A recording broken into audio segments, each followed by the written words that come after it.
Let's do a cheers to the Sobeys Liquor Beer podcast. Be right again. I love you guys. Careful, that cake's hot.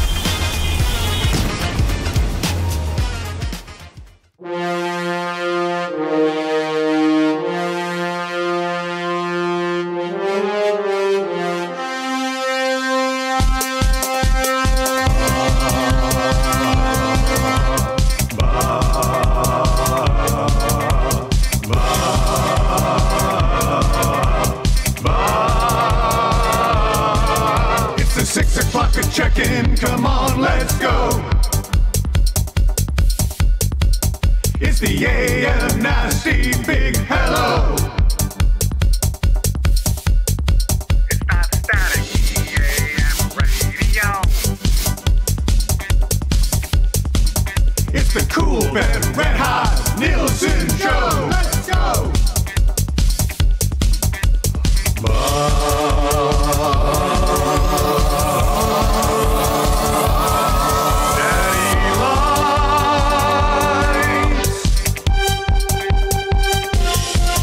Everybody tuning in, even my wife. Mommy likes too. And those Macromala intros are cutting like a knife. Hey, it's Mitch texting in, he's your dealer for life. Let's crack a 6 o'clock and lager with some sirloin bites.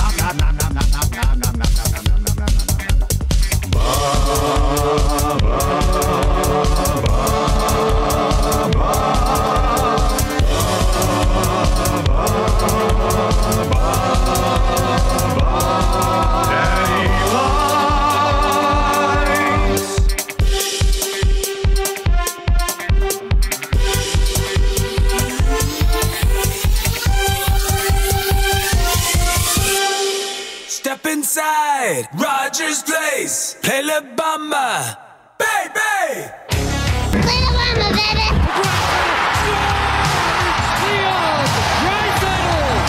Well, we're a dangerous team when we're rolling, and we're healthy, and we are healthy. Cup is on the line, baby, come and get it done. 16 wins, yeah, they're going on a run. Looking to advance, going deep in the dance. Hop on the bandwagon, let's hear the fans. The fans. Special place to play, honestly. So much history, these fans. It's great to hear their sport. Razzling and dazzling every single night.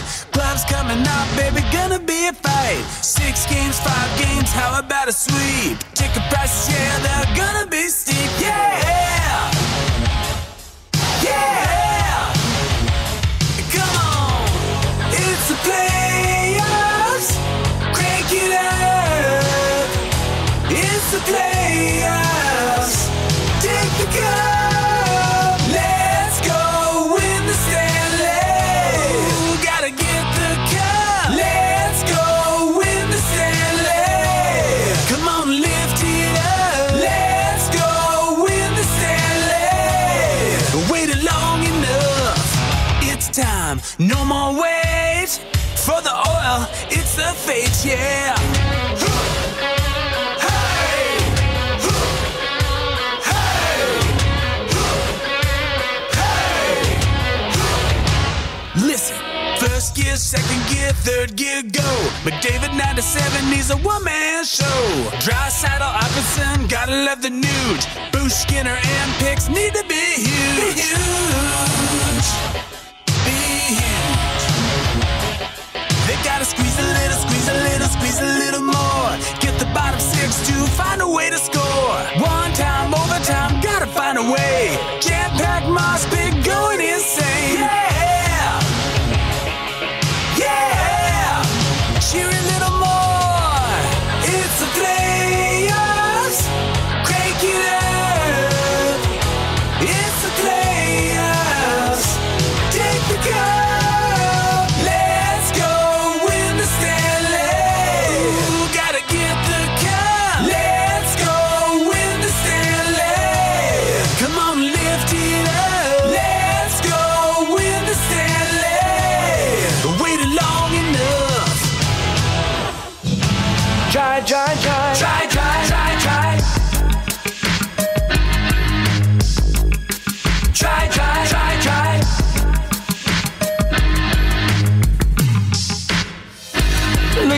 one scored a goal tonight. Watching him play is quite a sight. You know this song is tight. Oilers fans, come on. You loved him endlessly since he was drafted number 3. He's a center with a size that was born in Cologne. Try to stop him, you can't do much more. That ain't no lie. You just wanna see him shoot and score. It was try. Gonna make a fool out of you. Probably score a goal and assist on 2. You can't stop him, and that ain't no lie. Cause it's try. Don't even try to play him rough. Leon is a German, so you know he's tough.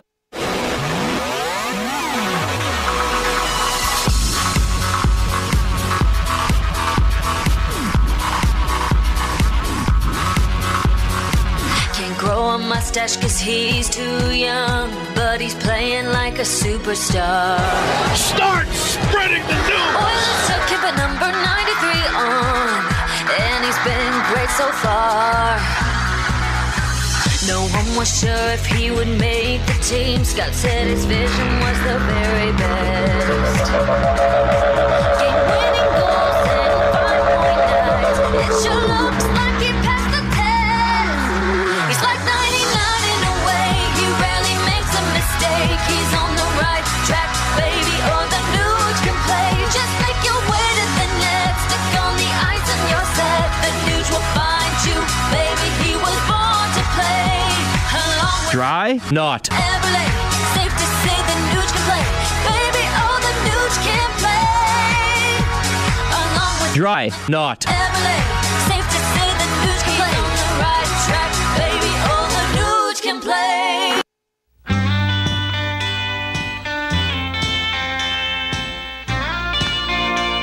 Let's play another game. I want another chance. Let's play another game. Uncle Phil! I don't know. My time is very valuable. I couldn't possibly play another game without upping the ante. How much? Let's say a nice round figure like $100 a ball. $100 a ball? That's right, Uncle Phil. Okay. $100 a ball. You got yourself a game. Jeffrey? Break out, Lucille.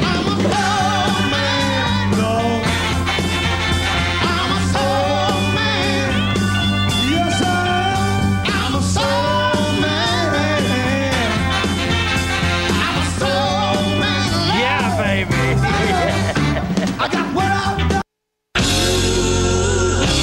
Goat? The her. We had a veteran lineup there, a veteran lineup, so pretty close to an NHL game. Oh yeah! Pour it on! You wanna win it? Game on, yeah! It's time to play with disdain.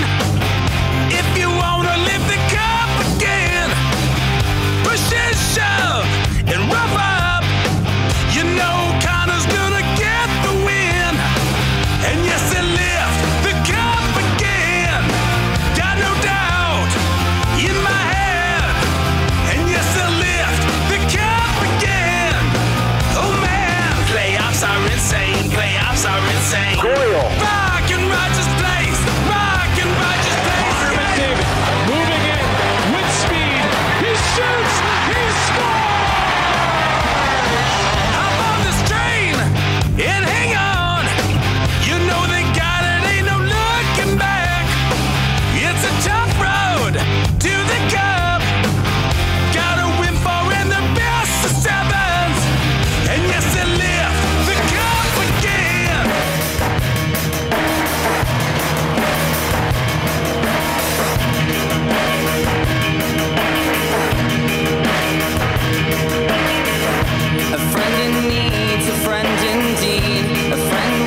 blessed and makes for stormy weather.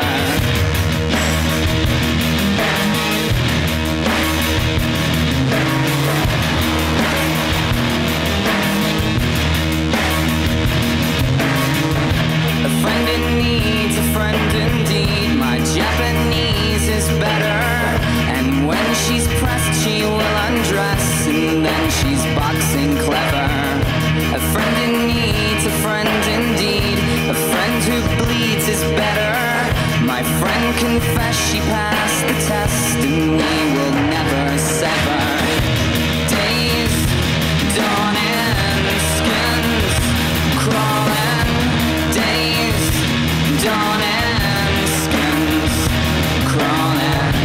Days dawning, skins crawling. Days dawning, skins crawling. Pure morning, pure morning, pure morning, pure morning. Never in doubt at all. You cannot count this team out. I don't care what the score is. I don't care what the series is. I don't care what the standings look like. As you remember, Will, playoff team? Yeah. Text of the day may go to the person who admits that they just learned about the Oilers win this morning.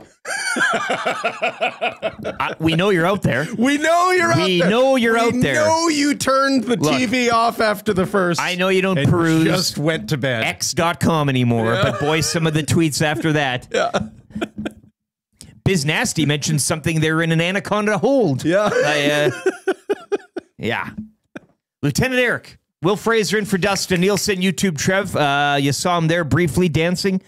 He's having a time. I'm sure you're having a time. We're all having a time this morning, whether you're listening on the iHeart, TuneIn radio apps, EdmontonSportsTalk.com, and as mentioned, for the visual accompaniment on YouTube. If you are on YouTube this morning as well, smash that thumbs up. Already changing 100. Love to see it.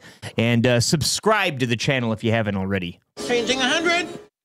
Locked in. Love it. Nielson Show presented by Southfort Chevrolet. Drive a little, save a lot out in Fort Saskatchewan. www.southfortchev.com. And EST, of course, presented by our new partners at Play Alberta. We'll have more on the codes, more on Dusty's early bird special coming up later in hour 2. But this is your morning announcements for 100.3 The Bear, Edmonton's best rock.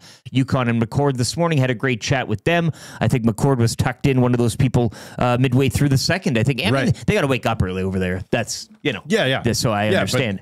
But anyone who had an early wake up was like, I don't need any more of this. I'm going to bed. Yeah. Yeah. And so that's what I'm saying. If that was you, if you are waking up this morning and going, holy garbage, what happened? Just give us a text. You could make a case. You went to bed maybe even after the Wallman goal and saying, well, she's they've in come the back. bag. Well, they've come back. Yeah. And then you get the dagger, the fourth. Well, there's no way, Florida. Yeah. A minute left. I could probably tuck it now. Yeah. It felt like there were 4 games that took place last night. There were 4 games. Yeah. Absolutely. I mean, I think Paul Maurice mentioned it in his post-game. And we'll have lots of Oilers post-game. Don't worry. This is the last I'll mention Paul Maurice. But the mood swings in this are, I mean, it's menopausal woman-like, hey? It's just... Yeah. It's also completely counter to modern fandom. Right? Modern fandom right now is all about trying to be ahead of the narrative, right? So that you can sit there amongst your friends and be like, called it. Well, your hot take has to be right. Yeah. Called it. I knew it. Yeah. Right? Like have that, to be right. Like modern fandom right now is, it's, I told you so, right? And that was the least I told you so game. And this is the least I told you so series you are ever going to experience. Which is why we should get way ahead of ourselves when it's tied up at two games apiece. Look, going in yesterday down 2-1, you'd think the world's ending. Yeah. Now it's even. Yeah. And I mean, they're touching distance from the cup. Right. God love it. Yeah. We are here, but you caught a McCord this morning. You can catch Bree and Jess Jackson as well. 100.3 The Bear, Edmonton's best rock. Just to set up the show for you, obviously very Oilers heavy today. We won't talk about anything else. Morning after show coming up a little later on this hour. The Crack Pack for Wayne's, in which we have some CFL cards here. CFL Week 2 kicking off last night. Dustin Nielson had the call. Lots of storylines, though, coming out of that one. So we will mention it briefly. I kind of lied. Then we'll get back to the hockey. Jamie McLennan in for Chris Johnston this morning. He's flying, so Noodles in town. Won't be in studio, though, but he's sleeping. I woke him up. I said, hey, you mind? And he said, sure, not a problem. So usually he joins 9 o'clock Eastern. He's up now. He's still in the time, I guess, but it's 7. So he'll be joining us, which is kind of nice. Go over the goaltending and things such as that. So Noodles at 7. Dusty's Play Alberta Early Bird Special, 7:20. The Fan Zone, and that's good to round out hour 2. That's good. Kind of easy trivia. You're still blank slate thus far. Blank page. We got a lot to discuss. I'm sure you'll be able to fill that up easily. Yeah. 3 questions too many. If you have any questions specifically for Will or Trev, get them in. 780-218-9999 is the Paris Jewelers inbox. And Sobeys and Safeway Liquor Beer of the Week. Annex Brewing. We got a nice 6er of Niepa, the New England IPA. Yeah. 6.5. Niepa. Nepa. Force majeure. Mm-hmm. That's a parliamentary speak, is it not? Or whatever? No, it's a contractual law. No, whatever. So most contracts include a force majeure clause. I thought that's when they dragged the guy out or up to the... It's kind of like act of God. You know when they drag him? Is it the speaker, right? Oh, I see what you're saying. He's like, don't take me in there. Come on, you. Yeah. The jocularity that happens on Parliament floors. Isn't it crazy? We're best friends. Well, the ruling party leader of the ruling party, the opposition, they get together. Yeah. They high five, have their secret handshake, give them a little spank. Yeah. Get up there, you speaker. Yeah. See, I thought that move was called the force majeure. No. Yeah. No. Sorry. Could probably be like a. Have you ever pulled a force majeure, YouTube, Trev, on your weekend escapades? No, I have not. I'm not too familiar with what that is. I'm being completely honest. I was hoping you didn't ask me. What would it consist of? What is this? That's 780-218-9999. What would your force majeure look like? Say it again. Is that force majeure? What do you think that in terms of a I don't know. I have no idea. Dutch rudder, that type of thing. Well, I'm just saying. A double Dutch rudder. Sure, whatever. Jeez, okay. I know what you guys are talking about now. Yeah. Well. I've been around a block or two. Define force majeure for us, but that'll be the beer of the week here today. 780-218-9999. It's the Paris Jewelers inbox. The name of a famous French movie, actually. Do I have my... Is my... Yeah, they got lots of fancy shiny things. Look at this, look at that. Not just for the ladies. They got jewelry for men, too. The ring box, the bling box, the Paris Jewelers inbox. Goes well with the force majeure, eh? The French theme. Mm-hmm. Nielson Show songs. You heard them there kicking things off. Brought to you by Totem Outdoor Outfitters. Win an Oilers jersey, buy a punch card and get an entry. Finish a punch card, get an entry. The Sharpens are the best. But also the cheapest in town. You can visit them today, 7430 99th Street, or online, www.totemoutfitters.ca. And we are coming to you live from the Popeyes Louisiana Kitchen Studio. Hope you fueled yourself, courtesy Popeyes, before yesterday's big game. First, let's just set the scene. Where were you?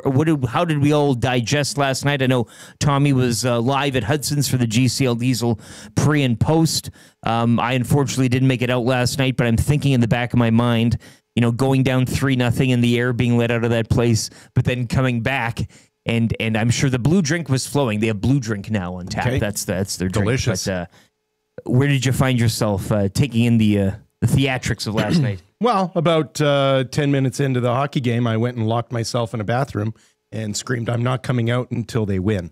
And eventually my wife calmly knocked on the door and said, "It's okay, you can come out now." Yeah, so not too much of the watching. You were high emotions. That was couldn't handle it. Much like Trev here, I'm sure. Hey, out in the town or tucked away in your rumpus room? Well, they won game 1 when I was by myself alone in the basement watching it at my place. Yeah. Did you hug a stranger? And so that's what I did last night. You didn't hug a stranger? No, I did not hug a stranger. But yeah, it sucks because I want to watch with friends and family, which I'll get to tomorrow. Watch with strangers. But, well, no, I'd rather watch with friends and family. Or the nasties. They're not strangers. But yeah, what a game it was. I was yelling at the top of my lungs. I was hooting and hollering, and oh wow, what an emotional roller coaster that was. Did you scream "Let's go" at the exact same time that Darnell Nurse did? I think I did. Probably. Yeah. I screamed so many things. I lost track. I was screaming all night long. Did you make that lip look when he took that penalty? Oh yeah, I did, baby.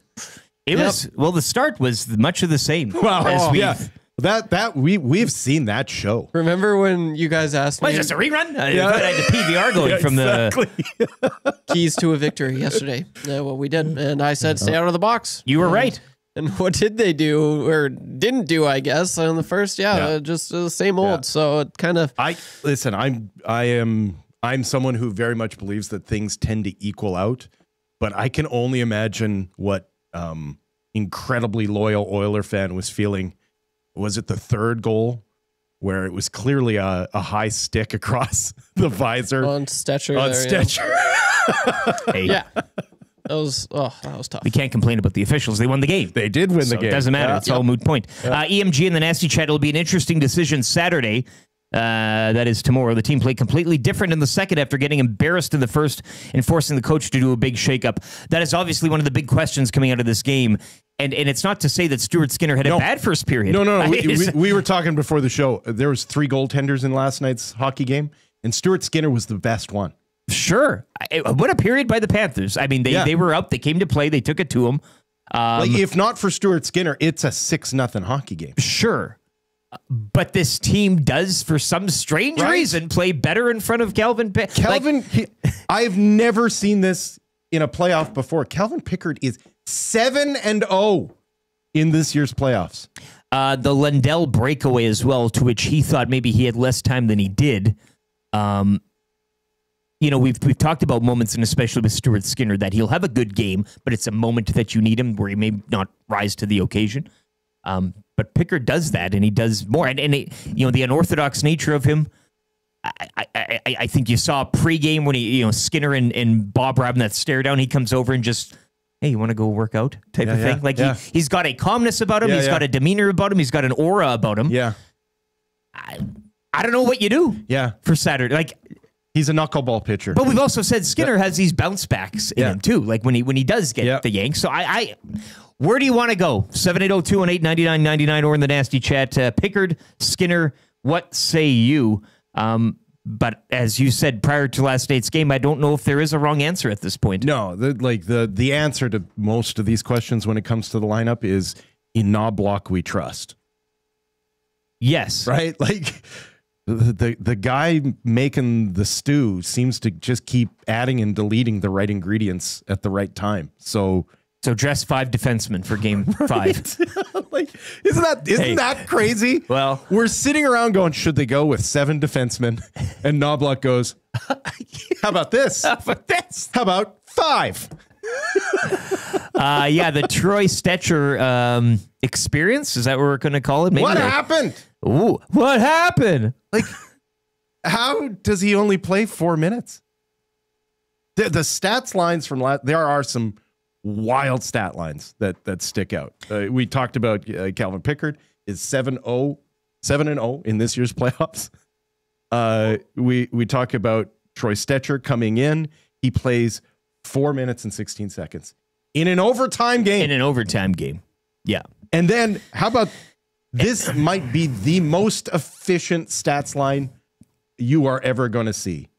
Vasily Podkolzin, 1 goal, 1 assist, +2 on the night. 2 shots on goal, 5 hits in 11 minutes and 46 seconds. Hey, that's why we played. That's why it's a pure morning. It sure is. It sure is indeed. That is scary efficient. Yes, and we've also talked about the lack thereof when it comes to depth on this team as of late. Right. And him rising to that occasion with that many minutes is something real. We're going to get into all that. The morning after show will be coming up just after a sports update here. But have your say. We'd love to communicate at 780-218-9999 or the Nasty Chat. It is absolutely lit up over there. I see X-Ray J. Heard he got into a real good one last night down at the Hudson's Bourbon Street. Sure, a lot of you did. A lot of the familiar faces, the regular crew. But also... was anybody streaking through the quad? That's what I want to know. Well, don't do it through the mall, because that security is rough. They don't take no credit. Well, they give you a reason to run really fast. Well, yeah. I haven't told you that story yet, have I? Yeah, well... didn't love the 4th goal on Pickard. EMG says, does Pickard win the Conn Smythe Right? Stetcher was bad, and let's ride with Kling. I believe that's short for Klingberg. So yeah, get your thoughts in. We'll hash it all out during the morning after show. Obviously, talking a lot more about this game as the show rolls on in different forms and different segments. Craig Button also texted me. He wants in. We might get him on the show. Very cool. I sent 2 texts, and I played them off each other. So now we're ready to get 2. Yeah. Now you're bidding. Yeah. How much do you want to pay us to be on the show today? Forcing your mesure, if you will. I like that. I like using this term just when it shouldn't be, and whenever I... I think we'll look up the actual definition so that we get it right. I swear it had to do with the Speaker of the House. No, you're okay. Because you're dragging him. Yeah, look at you. Slap him, give him a pinch, you know? What a strange set of events, that whole episode. Hour 1 of the Nielsen Show continues next. We'll have a sports update here. YouTube Trev, as mentioned, the morning after show. Crack Pack for Wayne's coming up as well. Jamie McLennan and perhaps Craig Button on the way in a business hour 2. The Nielsen Show presented by Southford Chevrolet here on EST, your clear choice for Edmonton sports.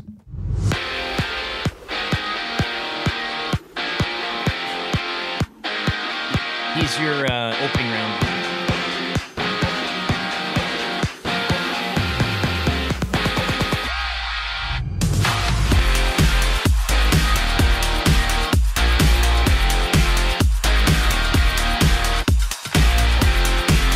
The Edmonton Oilers come out on top, all thanks to a Leon Draisaitl overtime winner.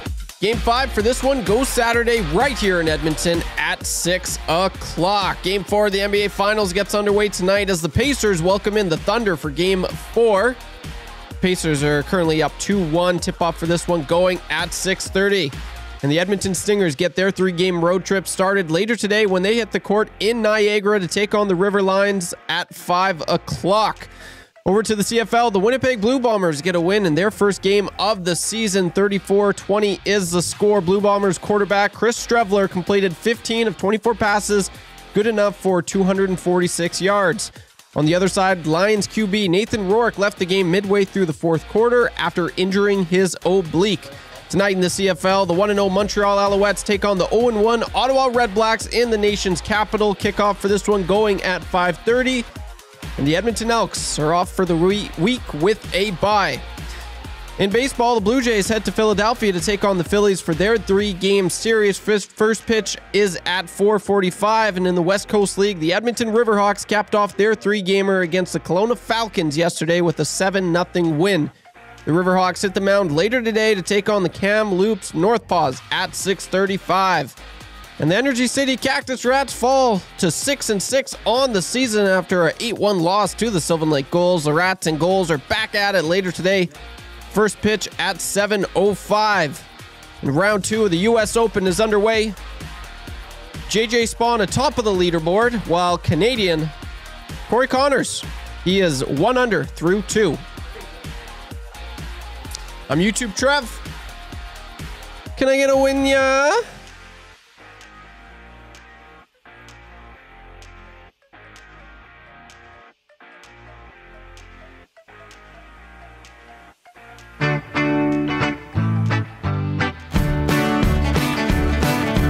I see a good thing arising. I see more goes on the way. I see McNugent, it is frightening. I see greatness when they play. They scored a goal tonight. Well, McNugent's quite a sight. It don't matter who's on the right. I see their chemistry growing. I know this duo could be huge. I see the talent overflowing. I hope the Poho keeps a nudge. They scored a goal tonight. Well, McNugent's quite a sight. It don't matter who's on the right. All right. Nugent Hopkins, split bomb. Right about the shot. McDavid does take it, and he scores. Power play goal. Connor McDavid.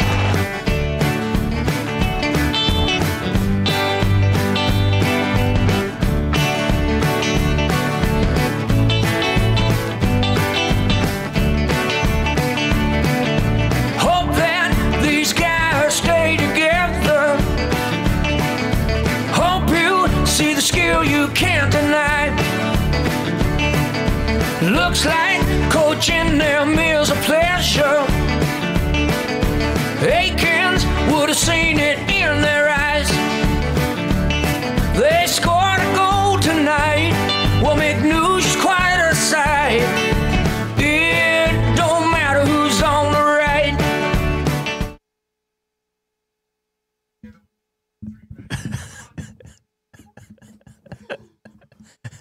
Did you finish it? No, you're so close. Trev's just watching a video I sent him this morning from one of our adoring fans. Sure. Yeah. 6:35, Nielson Show continues here on Edmonton Sports Talk, your clear choice for Edmonton sports, presented by Play Alberta. Dusty's Early Bird Special will be up here midway through the show. Want to let you know as well with Play Alberta, the Yeg 50 code still stands. $5 deposit for a $50 free bet. EST Casino, $20 deposit for a $50 casino code. And EST Sports, that code gets you a $20 deposit for a $50 free bet, all running for the month of June up at playalberta.ca. And texts are flying in. Paris Jewelers inbox taking a pounding. Once again, if you have a force majeure definition or anything else pertaining to last night's game, the best text will get you over to A&W. As you said, too, maybe just a brief confession of the fact that you didn't see the end, went to bed at 3-0, and here we are, tied 2, going home. I just want the truth. Yeah, no, and the truth might get you to A&W. Exactly. That's just be an honest person this morning, and that could be it. RBM says, Bruce McCurdy classic, hashtag never in doubt. Sure, yes, exactly. Yeah. And RIP to old Brucey. Sure, he's loving it. Never in doubt, indeed. And that's this. You just cannot right now. And in fact, I would start spotting them leads just because that's how they play. And it's better, and they love when their backs are against the wall, et cetera, et cetera, et cetera. Chipman Gooser, boys, what a game. I can't get over this Florida forecheck and our inability to do much anything about it. Why are we looping around out there like figure skaters? They ring it around the boards, and the Florida guy that picks it up on the half wall just gets left alone every time. Darcy Tucker, that prick. At least they won't feel so comfortable like they got this all the time. Nauber should show the boys the Tucker on Kapanen hit from 04. That's how it's set up against Florida forecheck, the Chipman Gooser. So still, even in victory, still things to work on moving forward. Right. I get that. We still haven't learned to just enjoy the moment. Sure, yeah. Darcy Tucker makes his way into the show. You already had a Larry Murphy drop I was earlier. already dropping Boy, Larry boy. Yeah. Garbage, Darcy Tucker, Larry Murphy. This is, we are off and running. Let's get into the morning after show here. Also, ask YouTube Trev, ask him, can you get a win? Yeah. Can I get a win? Yeah. Win, yeah. That's, you like that? I can tell you like too. that. You want more. I know it's you a do. natural reaction. The people love it. Will loves it too. Right, Will? You can say whatever you want. Right on, man. Yeah. Oh, come on. EST big moment that happened last night. And have your say as well in the nasty chat or in the Paris Jewelers inbox, 780-218-9999. Gentlemen, I'll defer to you. Will, big moment from last night's game. It was Wallman's goal. That's the most ridiculous playoff goal you're going to see this year. Like he's still following through on that. Like, like I can't believe he didn't tear his rotator. Like, when was the last time you saw a one-timer slap shot with that big of a wind and up? no gritty. He didn't do the gritty afterwards. Like he could have. He should have. That would be the time. That was wild. It was a perfectly wild moment in a perfectly wild hockey game. It was like that was a die-hard level entertainment. The Cooks and boys at Pro-Am will be framing that up, and right? That's we said it, heritage moment. Like put it on a postage stamp. Yeah, like it was awesome. It was just awesome. And I'm glad you're not going. I mean, again, the clubhouse choice is the overtime winner. Obviously, that's an easy way out. That was such a garbage goal. Sure, yeah.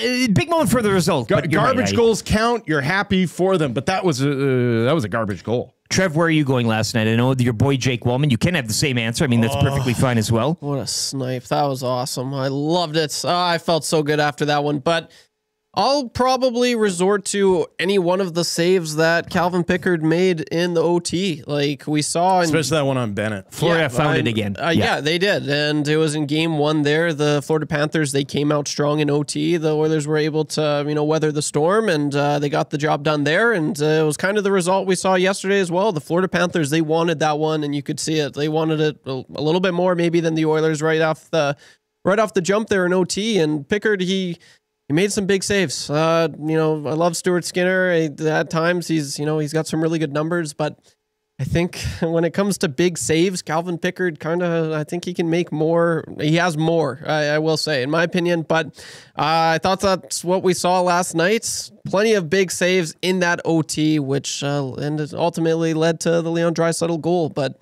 I mean, you name it. And even in the third period there, the breakaway, he was just lights out. He was so good. So big saves and saves when you needed them. I'm going to go with the Darnell Nurse goal to make it 3-2. Okay. At 3-1, I thought that's next goal. It was also just next goal wins. You get out to 4, like Nuge gets them. Start the second, things are different. You're like, okay, 2 goal. But if the Panthers, we've seen them answer back when the Oilers have had an answer too. Yeah.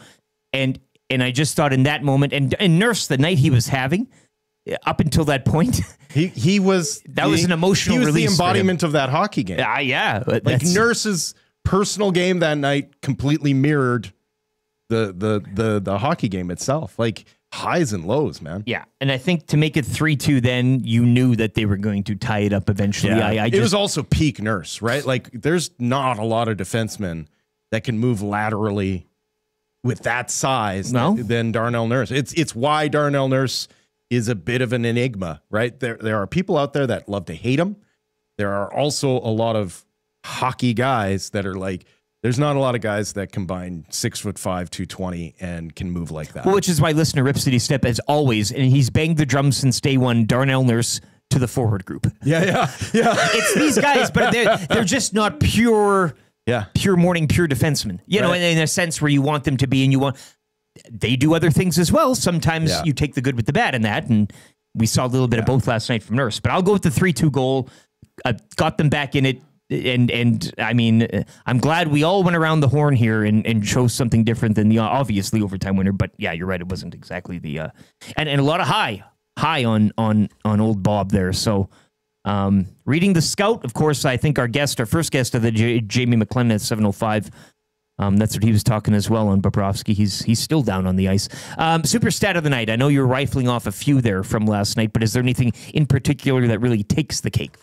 That takes the cake outside of that Vasily Podkolzin? His line is, the stat line there is. The stats line that takes the cake is Leon Draisaitl with 3 points, a goal, 2 assists, 25-21 of ice time. 4 shots after being held to none in the prior game. Yeah, 2 hits, like just a superstar stats line. He got over the 2 points. McDavid was a point shy of Dusty's early bird, but the Oilers did cash on the money line, so you didn't get the McDavid 2+ points. But I think we'll all take the win last night. And, again, it is a two-headed beast in terms of this team when it comes to superstars. Leon Draisaitl would be a franchise-changing superstar on any other roster in the league. I mean, any other organization.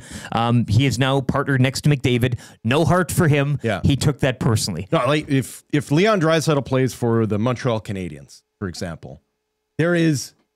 Does he win the Hart Trophy? Well, there is a real debate going on right now about who's the best player in the world.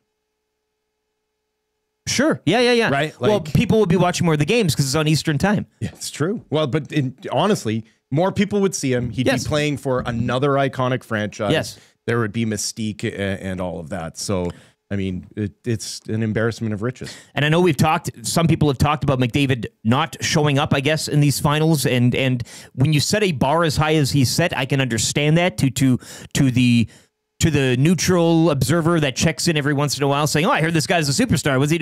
Yes, but when you have a guy like Leon as well, and again, being shotless the last game, coming up here with the overtime winner, 3-point night, 4 shots, that's another one of your superstars, and there are two of them on the. No offense to the others. I mean, this is a great. I don't cast. think any of them take offense. No, Yeah, but fans out there, I don't want to besmirch or speak down to the roster, but there is no these two guys of those two guys that is like, oh, I wish I got mentioned in the same breath. So if one isn't on and bagging the points like we all know they do, still playing lights out, and still picking up points. We've seen the shots metrics 2-to-1 ratio.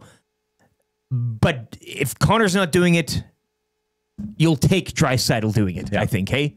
Yeah, that's okay. I actually liked McDavid had that slap shot right in the hash marks last night. Yeah. I really liked that McDavid is kind of like, I've tried everything. And is that the one where Perry picked up the rebound and was denied by the toe? Yeah. Great save. There were a lot of close calls last night that game could have really went either other way. Trev, do you have a stat from last night that you'd like to share with the class? Yeah, I'm trying to find it because I saw it last night. There was more to it than just this, but this was kind of a fun stat. Edmonton Oilers' first team in the Stanley Cup Final to come back from down 3-0 on the road and win a game since 1919.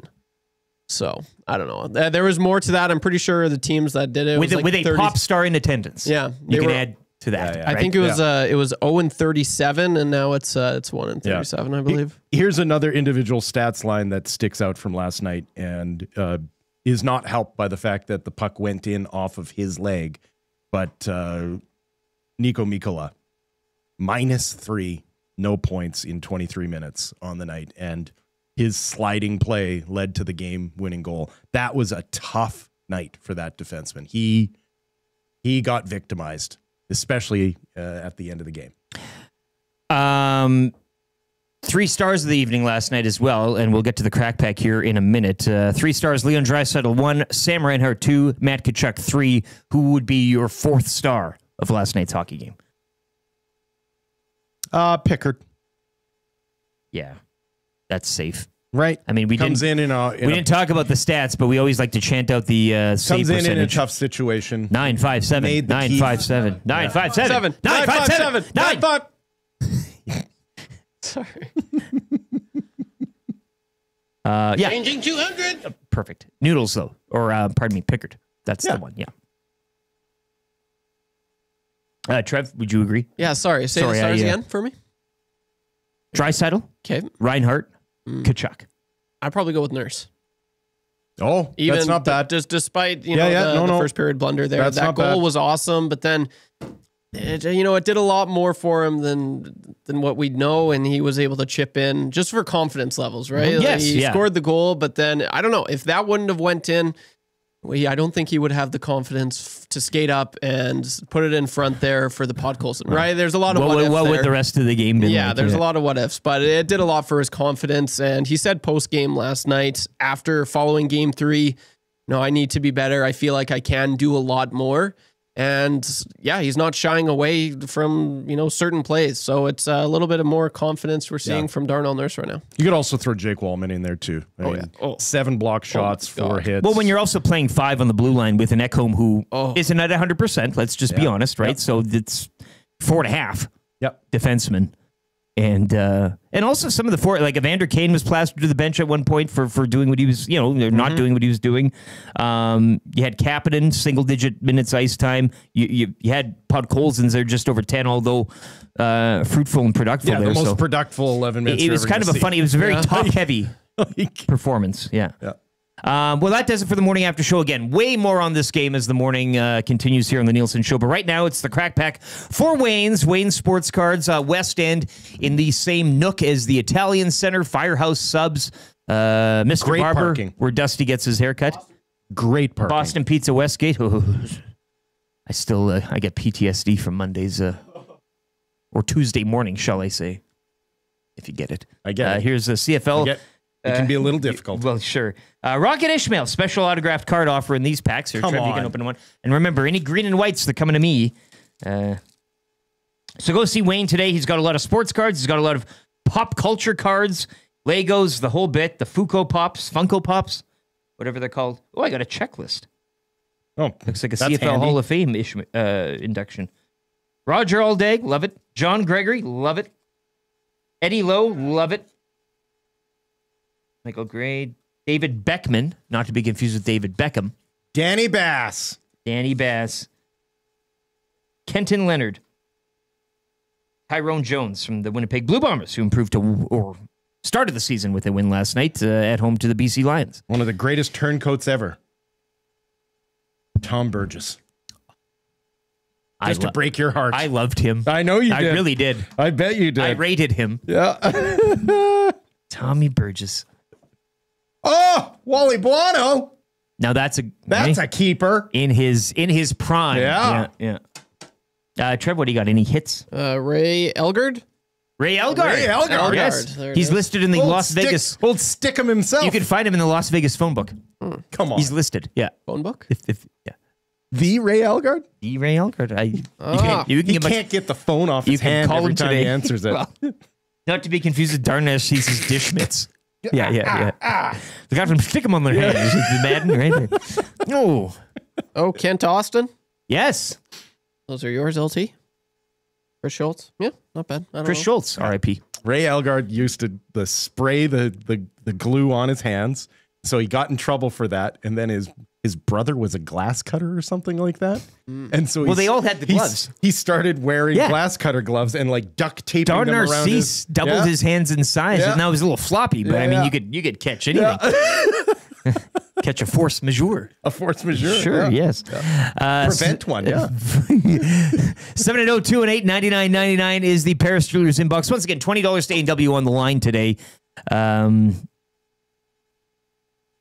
chimes in. Okay. I'll give him credit for chiming in. Nolan from St. Albert. Trev has to be over the moon. Saturday is going to be one of the best nights of your life, Trev. Get hype. Oh, I can't wait. I am so pumped. Yeah, I've waited my whole life for this. I said, win or lose, it's probably going to be one of the best nights of my life. And here's hoping they win, because I guarantee it will be. It's going to be awesome. Yes, spending the game with the old man and brother. I am both can you ask thrilled for you by that statement. Yes. And a little depressed. Why? Why? He's still young. Huh? Yeah, exactly. This is everything to me. Well, this is, you don't realize that's what I mean. like I'm thrilled for you that you get to have this moment, especially with the guys that you're going with. Yeah. It really does sound Hopefully like it's a good one. It really does sound like a perfect sort of moment. But then when you're like, this is the greatest moment of my life, it's a bit of a bummer. Well, no. It'll Especially when it's hindering on the result. Stanley Cup Final? I mean, you're assuming it's going to be the greatest. Stanley Cup Final. Are you kidding me? Yeah, no, this is it's obviously I'm going to get married one day, hopefully have kids. Obviously. Those obviously. That's quite the jinx. Those will get in there, right? We've already said how this is the year of the terrible hot takes. That's a bad omen, man. Well, I wouldn't be throwing that out there. on. Obviously. Come on. I was driving a van at this age too. Look at me now. Look at me now. Look at me now. I loved hearing Perry giving a speech to the guys in the first intermission. Yep. For years, the Oilers' young guys didn't have any leadership like that comes in from Troll. Bones says Connor's just being a team player. He's already got a Conn Smythe trophy, so giving someone else a chance in relation to the Leon discussion there. Hot take Kev says, I'm 99% sure the definition of force majeure is Paul Maurice rambling at a post-game press conference. We're getting there. I'd like it to be a little more dirty. Yeah, and I appreciate where you're going. I don't like the idea that you think that he's rambling. I think Paul Maurice is fantastic. We hate him because he's not us. Yeah, but he's fantastic. We were talking too about a couple of shows down south before we hit air today about but that's the point. That's the he's. Yeah, you love to hate him. He's not on your team. He's not coaching your team. Yeah. But again, what do we all want more from hockey? Yes. Is an openness and an honesty and it's sometimes like everyone goes, the greatest action movie of all time was Die Hard. Why? Because it had the greatest villain, right? Hans. Booby. The Booby. Yeah, I got nothing against Paul Maurice. Let him talk. Let him talk more. Yes. It's whatever. It shouldn't keep you up at night. It's obviously not affecting the Oilers. You can only high five with your left hand. He ain't winning it with his words. Like there's no whatever. It's funny. Yes. The fact that he is willing to approach that microphone and give you something should be applauded. It's what we want. You're talking about it with the officials yesterday. It's what we want. It's. And if he was here, we wouldn't like it because it's you got to be too much personality. Stoic. Yeah. Well, we don't like that. And on the Panthers Facebook page, they're blaming Taylor Swift as bad luck. That comes in from Maria in Barhead. I don't want to get hung up on that because I don't really care. Yeah. But they're allowed to go to sports events, I guess, and I just okay. She wants to come up here. Hats off. Go for it. Sure. Well, they got Jaleel White last year, Steve Urkel, or Urkel, if you will. You're saying she might be an upgrade. Well, I'm just saying, what's the answer? Is it Brett Kissel? Is it, Terry Clark? Taylor Swift can do whatever she wants. She can go wherever she wants. But if she does go some places, they're probably going to put her on camera. That's just how it goes. She's a global appealing pop star, Will. If you didn't hear. Literally affected the economy in her last tour. So significantly. Yeah, so that's why she'll get shown a couple of times. I'm honestly surprised she's not going to the G7. She has more of an impact on the global economy than half of the countries there.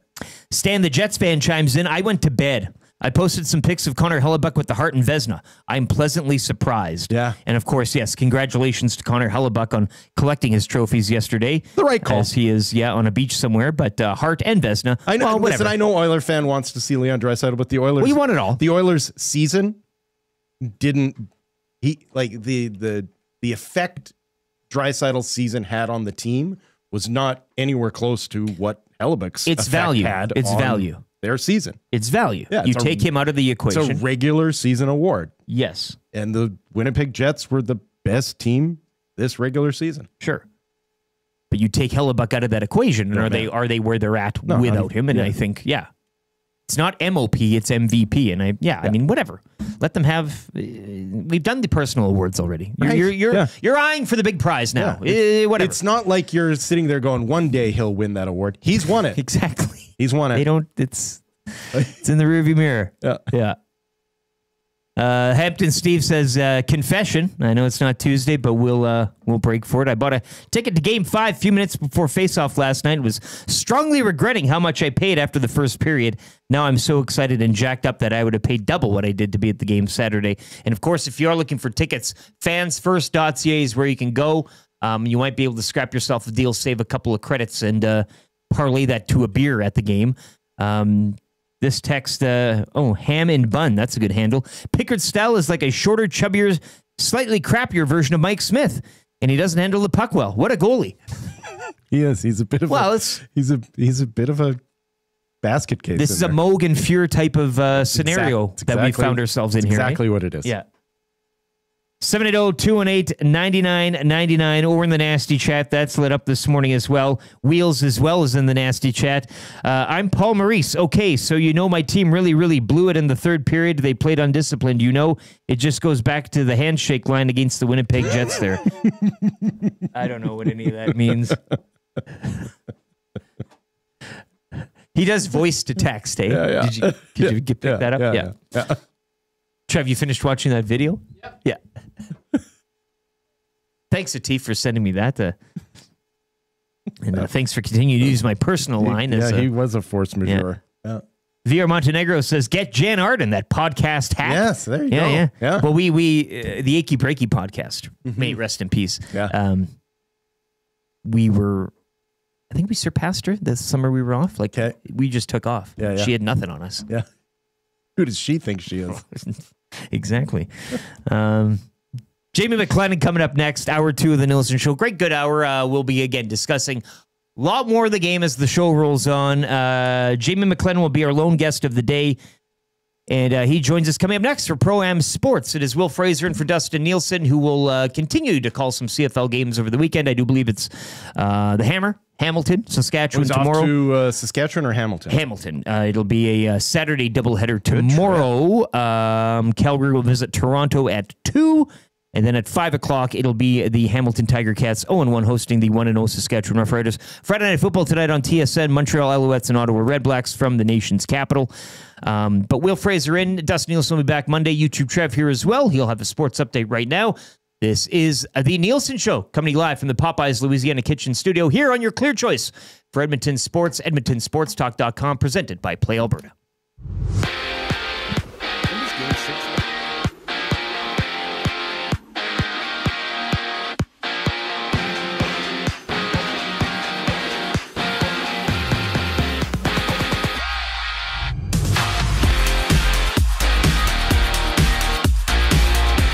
The Edmonton Oilers come out on top, all thanks to a Leon Draisaitl overtime winner. Game 5 for this one goes Saturday right here in Edmonton at 6 o'clock. Game 4 of the NBA Finals gets underway tonight as the Pacers welcome in the Thunder. The Pacers are currently up 2-1. Tip-off for this one going at 6:30.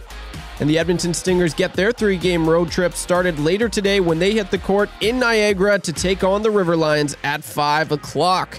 Over to the CFL, the Winnipeg Blue Bombers get a win in their first game of the season. 34-20 is the score. Blue Bombers quarterback Chris Strevler completed 15 of 24 passes, good enough for 246 yards. On the other side, Lions QB Nathan Rourke left the game midway through the fourth quarter after injuring his oblique.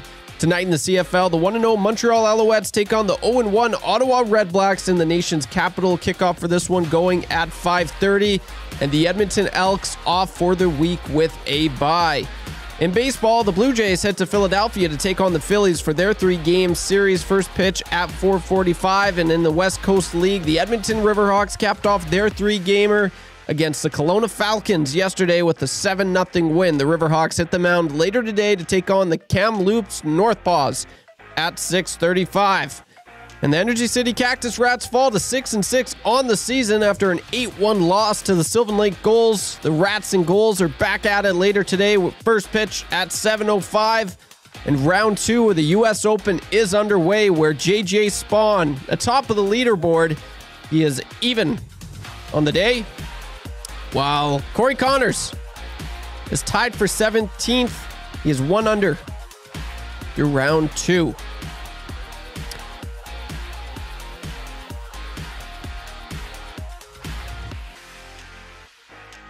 Get ready for our biggest sale of the year with Princess Cruises running June 12th to 14th only. You can access the exclusive offers during this 72-hour sale. Contact Chelsea LaBelle with Expedia Cruises in Northeast Edmonton or call 780-970-4834 to plan your next cruise vacation.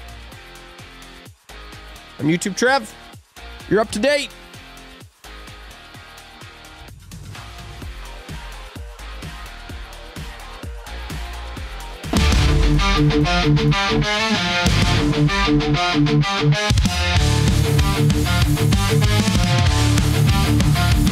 When you need a vet to be a threat, you can bet he'll fill the nets. He's Perry, Corey Perry. He can score, he's scary. Corey Perry, he's a prick, but you know he does the trick. He's won the heart, he's won the cup. He just keeps going, won't give up. He'll knock you down, the fans will shout. You round, you will find out. It's Perry, Corey Perry. He can score, he's scary. Corey Perry, he's a prick, but you know he does the trick. When you need a vet to be a threat, you can bet he'll fill the nets. Is he Harry, Corey Perry? He can score, he's scary. Corey Perry, he's a prick, but you know he does the trick. 7:03 Nielsen Show. That is the Corey Perry song. Oh, is that who it was about? Will was wondering. You can't. It's tough to listen to the lyrics, right? Song. You're It's a rocking out. lovely song, Will. It's a yeah. Trev thinks it's a good, lovely. It's all AI. Well, that Trev's got a lot of crazy ideas. It's the modern music. Yeah, you know, you got to get hip to the scene, man. I'm AI, so you know. Well, you love the AI. We all love the AI. Fabricated. It's all well. Yeah, we'll get to that on the podcast. We're all later. living in a simulation, anyways. Okay. See, this is what you're doing. It's like last time you're on, you're talking about that Danish island, and then I lose my. See, you lose your train of thought. Yeah. Yeah. Nielson Show presented by Southford Chevrolet. Drive a little, save a lot out in Fort Saskatchewan. www.southfordchev.com. You hear it on the Sports Update with YouTube Trev. We are going on a trip with Chelsea, Expedia Cruises. It'll be a all-inclusive, direct flight, transfers, one checked bag, food and booze, February 22 to March 1st, Planet Hollywood, Cancun. Oh, that's Dusty a good and myself. location. Yeah, if you want to come. That'll be a hell of a party. $2,490 for the direct flight. They do have the direct deposit or the deposit as well. Contact Chelsea, though. She'll get you hooked up. Expedia Cruises, Northeast Edmonton, 780-970-4834. Are you bringing a medic for Dustin, though? He will kill himself there. One each. Yeah. We should all have one attached. Wristbands. He should walk around with one of those AEDs already attached. Yeah. Yeah. A medic alert anklet. Yeah. And necklace and bracelets and yeah. Yeah. Because he won't sleep. He will drink way too much. Like He's out. Well, you've been on one of these trips with him, and you can attest. But he wants to really start a topless volleyball kind of jailhouse team where we run the roost for the entire week at the resort. Right. The court's ours. Yeah. There's no taking it away. Yeah. The last trip I went on when we were at the station, day 2 began with me leaving my room and then noticing that maintenance was around the building that I was in. Yes. And then looking up and literally seeing 2 guys pulling a toilet out of the room because the guys we were with had broken the toilet. Yeah, well. Couldn't be unplugged, couldn't be fixed. We needed to completely remove the whole system. That's the level of depravity we're talking about. We'll get into this later in the show, but I get such that was day 2. Well, no, and I didn't go on this trip, but I have a one-sided.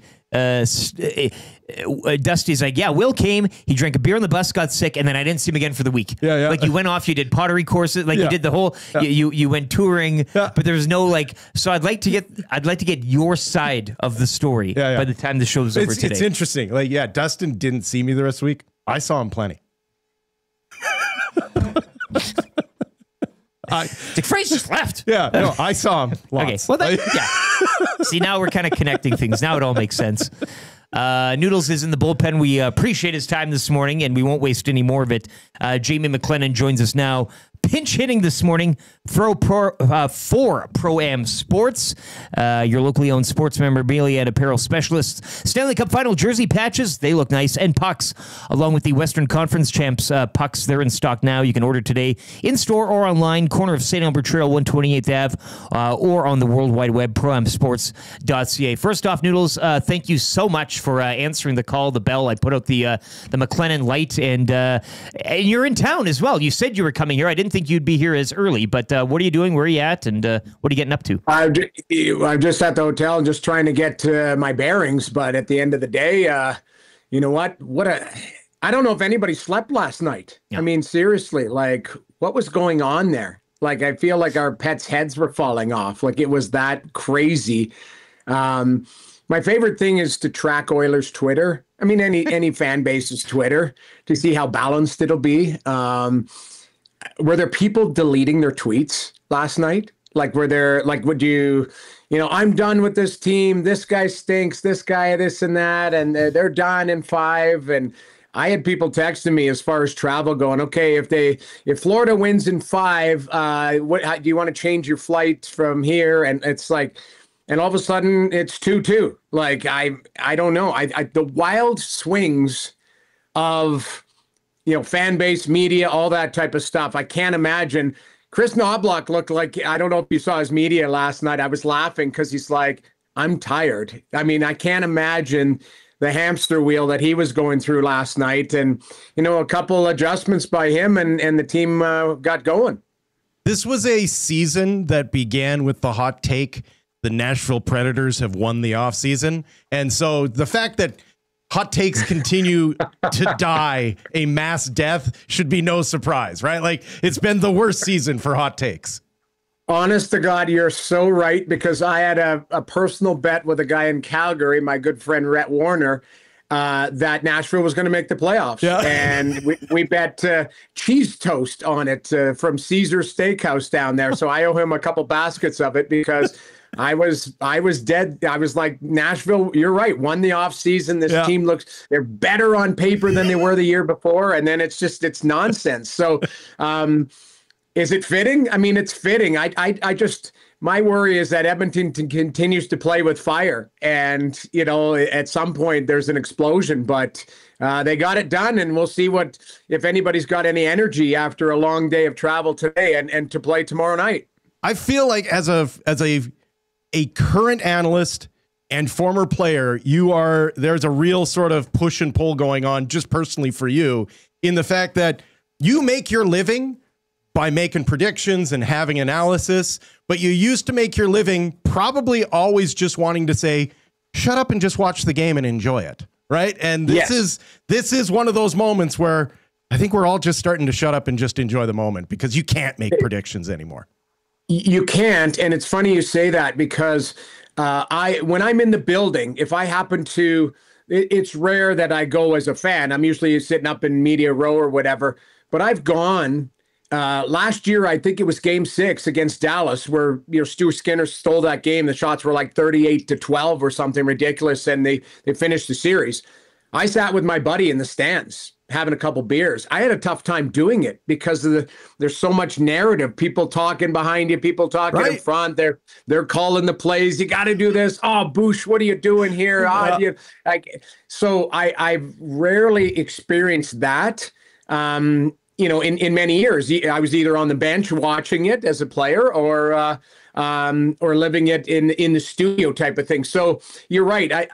But isn't this the beauty of sports? Isn't this the beauty of being a fan? I don't know. I mean, if we were talking and it's 3-1 and they got drubbed last night, I mean, it's Black Armband Day and, hey, they're going to get rinsed tomorrow too. So just a resilient group. You could tell that they're a veteran group, but I mean, again, it was ugly early. I feel bad for the goalie. I feel bad for Stu. The high danger chances in the first period were 13-1 for Florida. Yeah. So, and what's insane is the game ended up 39-36 high danger chances. Because I mean, Bobrovsky, I thought was brilliant. Like the expected goals, and I know I don't want to spit a bunch of analytics, but the expected goals. Edmonton was just under 10, 9.69 for expected goals last night. Like they were generating chances, and I think it was 6.8 or something for Florida. And Pickard came in and made some unreal saves. It was just the wave of energy, the wave of emotion. I can't imagine what people were going through today. So, and we talked ahead of yesterday's game, and obviously Chris Knoblauch has been making the right choices at the right times. We've seen that throughout this run. And I ask you, Jamie McLennan, goaltender, you're going back to Stu, right? I mean, again, the whole change yesterday was not due to his play. It was to get a rise out of the team. But if a guy like Calvin Pickard's going to ignite your offense somehow, I don't know how he does it. And looking at his numbers, I mean, he's gold. The team seems to play confident in front of him. Where do you kind of weigh that? And again, not blaming Skinner for last night at all. He was in there. I mean, the high danger chances. But this team does seem to have some sort of extra added aura when Picks is in net. So your thoughts on where Knoblauch might go and where you would go heading into Game 5? I would start Calvin Pickard, and not because of Stuart Skinner. I mean, listen, he allowed 3 goals. I get it. They needed a momentum change. But I also think Pickard is a little bit more unpredictable in the net. So the one thing that he does very well is lateral motion. He moves very well side to side. Stu doesn't. He's more robotic. He's quieter in the net. He uses his size to his advantage, but he gets exposed opening up. Pickard, it is. You watch him, and I would say this respectfully. Some nights he's an unmade bed in the net. It doesn't look great, but he gets the job done. He makes no apologies for being aggressive. And I think the way that he plays might be a little bit more conducive to, messing up Florida's attack. Florida's attack is, calculated. It's quick strike. It's, hey, we're going to try and open the goaltender up. You don't know what you're going to get from Pickard. So I think the other thing I'll point out, and it's not a minor thing, but Pickard had a short breakaway there. I think it was Lundell or Luosterainen. Yeah. He made that save. That was such a timely save. Okay. Stuart Skinner, I can't remember. And I'm trying to be as respectful as I can. I can't remember the last time he made a breakaway save. I can't. I mean, Bennett, Marchand twice. Reinhart missed the net on that one. Tyler Seguin. I actually asked the analytics people to look into, first of all, you shouldn't be giving up breakaways, so that's really not the goaltender's fault. But when there is a breakdown, you need a save. And I don't know if they end up doing this, could you circle the glove save on Bennett in overtime and go, there's your turning point? I mean, there's been so many turning points. Bouchard batting it out of the air against LA. What's his name? Quentin Byfield, at the end of the game, like that type of stuff. But I look at it and I thought there was 2 fantastic saves by Pickard in overtime, and then Draisaitl gets it done. So many things to contemplate, but I do think you go back with Pickard and see if you can, ride a goaltender that seems to have a lot of confidence and the team plays hard in front of him. Wallman's having a bit of a moment in this year's playoffs. When was the last time you saw that big of a backswing on a one-timer? Man, he touched the ceiling. Yeah. And it wasn't like he was at the blue line. No. Like that's hash marks, one-timer, rolling puck, too. That's the other thing. Really good play by Kapanen.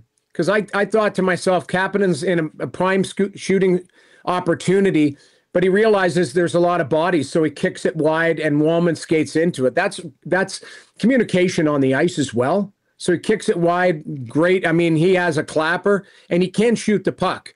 But what he did is he elevated it. He needed to get it high because Bobrovsky, how many pad saves did he make yesterday because he seals the ice so well? I could think of McDavid. I could think of Perry. Some real in-tight, some awesome saves by Bobrovsky. So Wallman elevates it.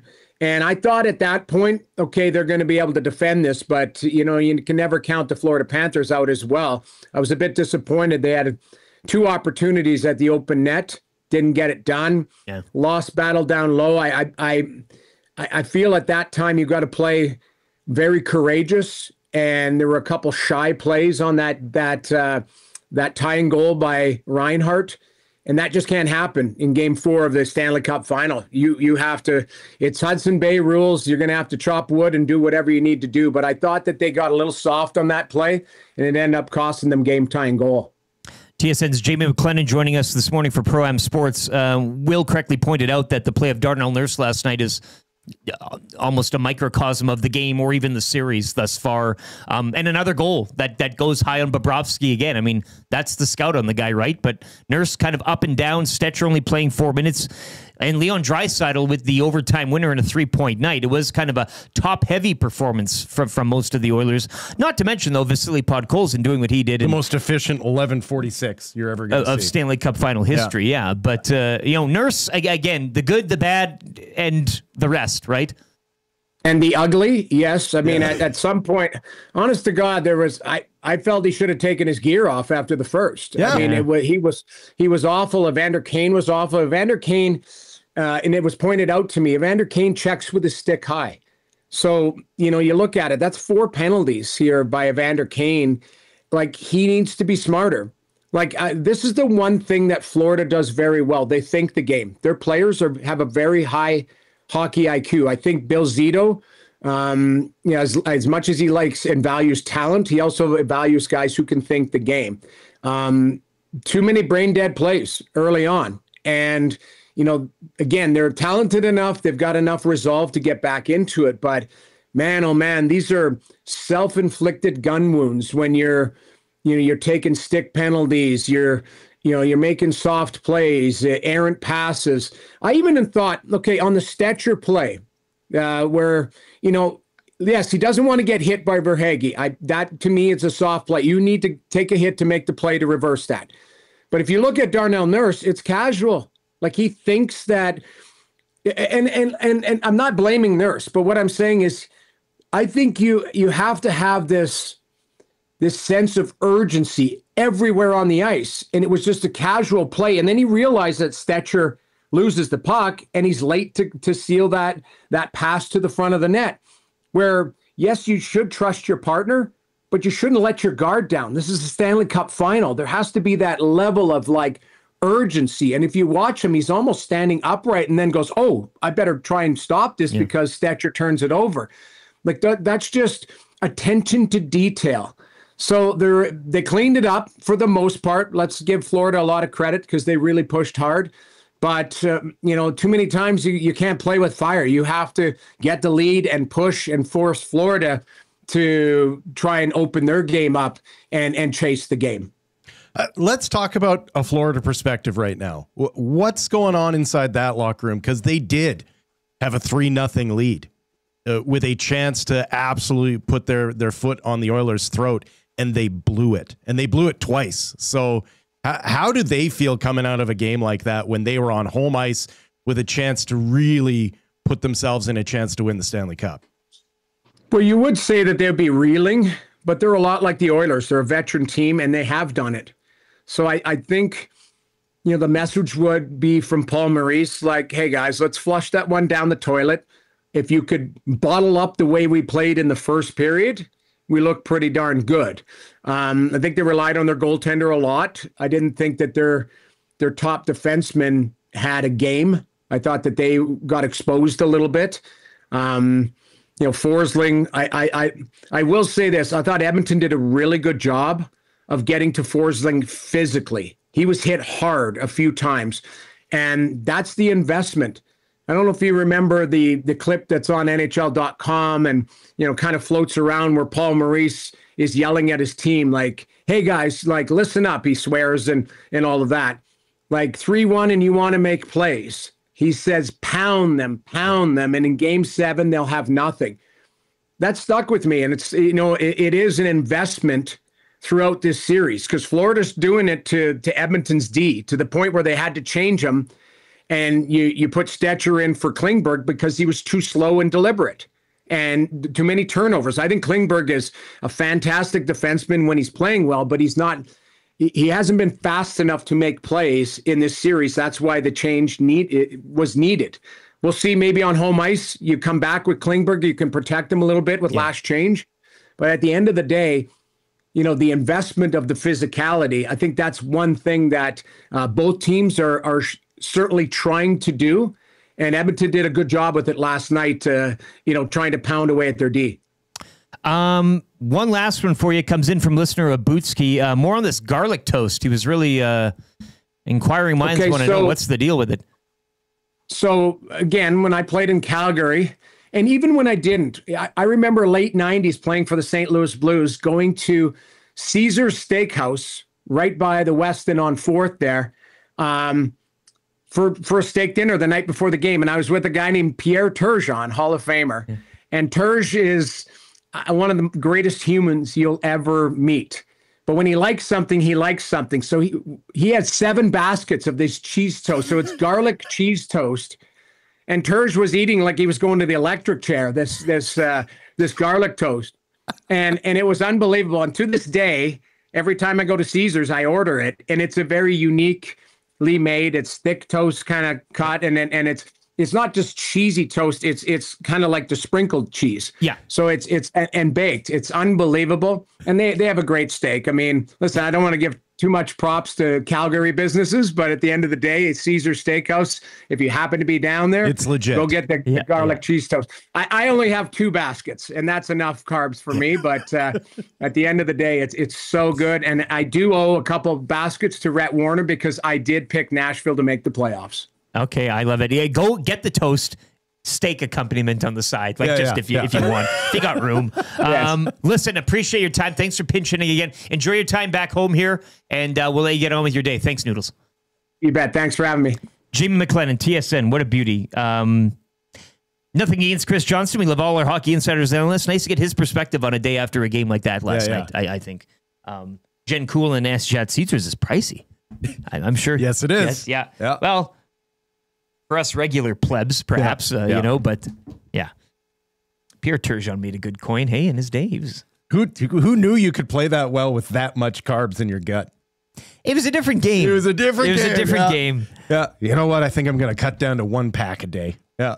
I just love going for the toast, though. Yeah, and I guess a steak. Yeah. If I have to. Yeah. That was the NHL where, Andrei Kovalenko would have a smoke break in between periods. Dave Jameson's Charles Roberts story about smoking with the harness on. It's just, that to me is... Put that on a stamp. Jamie McLennan brought to you by Pro-Am Sports. Hopefully you took advantage of the one-day Jays sale. It was 30% on hats yesterday, courtesy Scuba Steve. Failing a Jays Kind Easy trivia from the day before, but Jays back on the diamond tonight. They're red hot, taking on the Philadelphia Phillies. But Pro-Am right now, I want to let you know Stanley Cup Final jersey, patches, and pucks, along with the Western Conference Champs pucks are in stock. You can order today in-store or online, corner of St. Albert Trail, 128th Ave, or proamsports.ca. We thank Noodles for his time.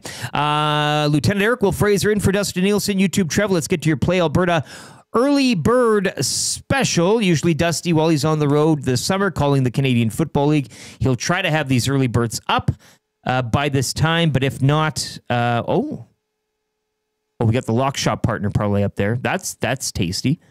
Okay, so we can go over that too. But playalberta.ca, presenting sponsor of EST, your clear choice for Edmonton sports. You go to the sports tab up top of the website. To the left, there's odds boosts, daily specials, and then EST specials. The Lock Shop partner parlay, Alouettes to win by 6 points, Stamps to win outright, and Riders versus Ticats over 51. You can get that right now at plus 580. So Alouettes to win by 6, Stamps to win, Riders v Ticats over 51. That's at plus 580 right now. Lock Shop partner parlay. Of course, Jay Milne's play of the day later today on the Reed Wilkins Show with Jason Milne. And Dusty should be having an early bird up. He had a late night. He was calling the game. And then what they do is they PVR it. And then they go back to the hotel and watch. So I'm sure he was up till whatever amount of time, then probably taking a train to Hamilton for tomorrow's game. The train. Well, right, it's all Metro there, right? You can always connect everywhere. And, yeah. Oh, I guess he was in Winnipeg last night. That's a lot of black spruce. Well, but that's, what is it, the Shield, the Canadian Shield? Yeah, for some reason I thought he was down into Ottawa way or something, Montreal. That was last week, but... he has his own private car. You could take the train. You could, yeah. But it would be, That's a long journey. I've always wanted to do the, the Rocky Mountaineer? Right? The one that... Oh, the luxury one. Yeah. Yeah. You can do anything on there. Yeah, absolutely. A real force majeure of trains, eh? Well, you hope not. A real tight... Yeah. Yeah, I guess so, yeah. The true definition. PlayAlberta.ca. You know them, you love them. They are our gaming partners. But know your game sense. There should be a pamphlet. Is there a pamphlet beside you over there? Oh, there's paper beside me. Okay. No... Oh, the pen I was looking for. Know your game sense. PlayAlberta.ca. Lock Shop partner play up. I love a clicky pen. Dusty's early bird and Jay's play of the day still to come. 780-218-9999 is the Paris Jewelers inbox. I see Big Uke, deadly start to the day. He's on a golf course somewhere. Got ripping his EST hat and one of his trademark Hawaiian shirts, so it's good to see Yuki out.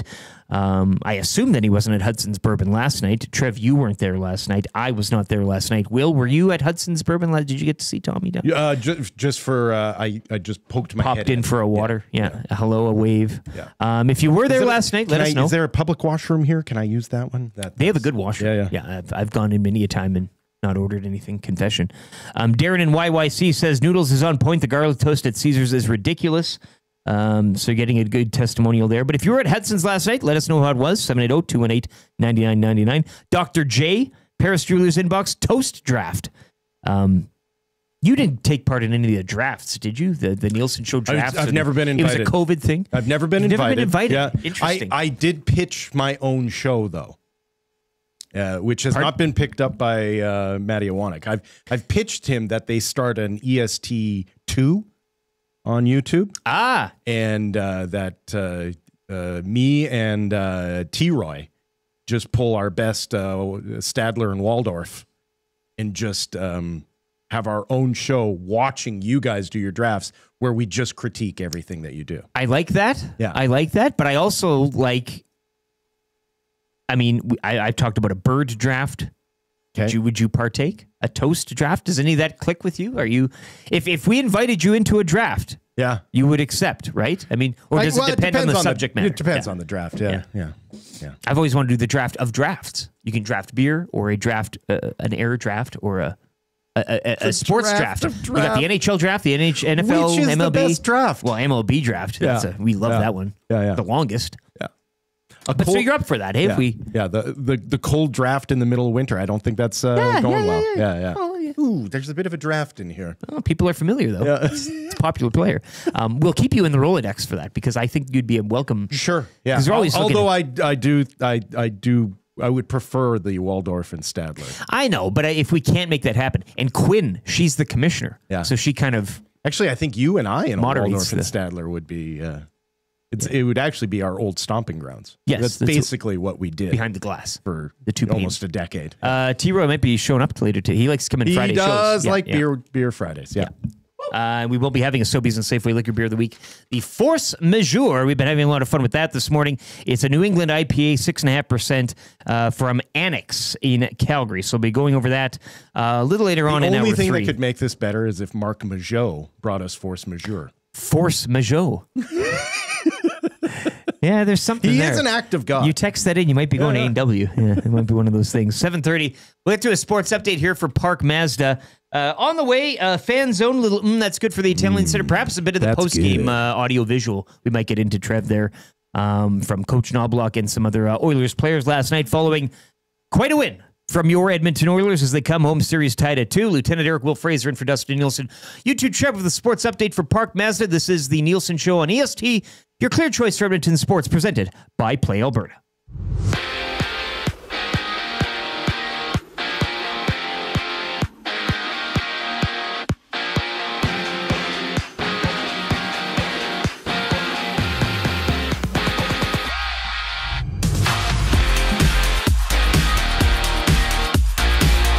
What a game it was as the Edmonton Oilers come out on top, all thanks to a Leon Draisaitl overtime winner. Game 5 for this one goes Saturday right here in Edmonton at 6 o'clock. Game 4 of the NBA Finals gets underway tonight as the Pacers welcome in the Thunder. The Pacers are currently up 2-1.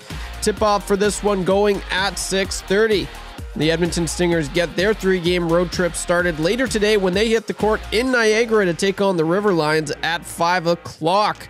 Over to the CFL, the Winnipeg Blue Bombers get a win in their first game of the season. 34-20 is the score. The Blue Bombers quarterback Chris Strevler completed 15 of 24 passes, good enough for 246 yards. On the other side, the Lions QB Nathan Rourke left the game midway through the fourth quarter after injuring his oblique.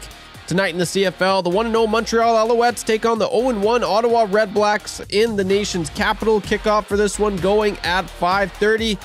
And the Edmonton Elks are off for the week with a bye. In baseball, the Blue Jays head to Philadelphia to take on the Phillies for their 3-game series. First pitch going at 4:45. And in the West Coast League, the Edmonton Riverhawks capped off their 3-gamer against the Kelowna Falcons yesterday with a 7-0 win. The Riverhawks hit the mound later today to take on the Kamloops Northpaws at 6:35.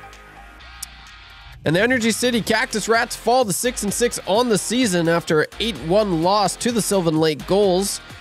The Rats and Gulls are back at it later today. First pitch at 7:05. And round 2 of the U.S. Open is underway. JJ Spawn is atop of the leaderboard through day 1. He is 4 under, while Canadian Corey Connors is moving his way up, tied for 8th. He is 2 under through 5 holes. The sports update brought to you by the fine folks at Park Mazda and dealer principal Mitch Lewicki, your dealer for life.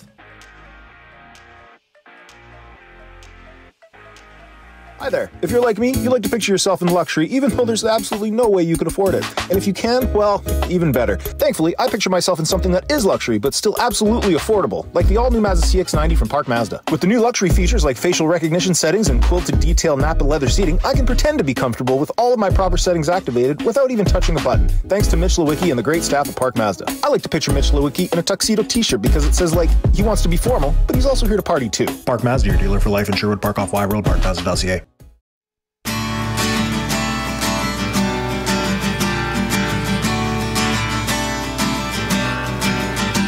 He's just a forward named Matt who plays for the Flames. A punk or a coward, a few of his names. He likes shooting and scoring and hits in the back. And when you're not looking, that's when he'll attack. He runs with his gloves, they're glued on his hands. Now it's pretty clear he's hated by fans. But sometimes that just ain't enough to keep a rat like him interested. Oh no, no way.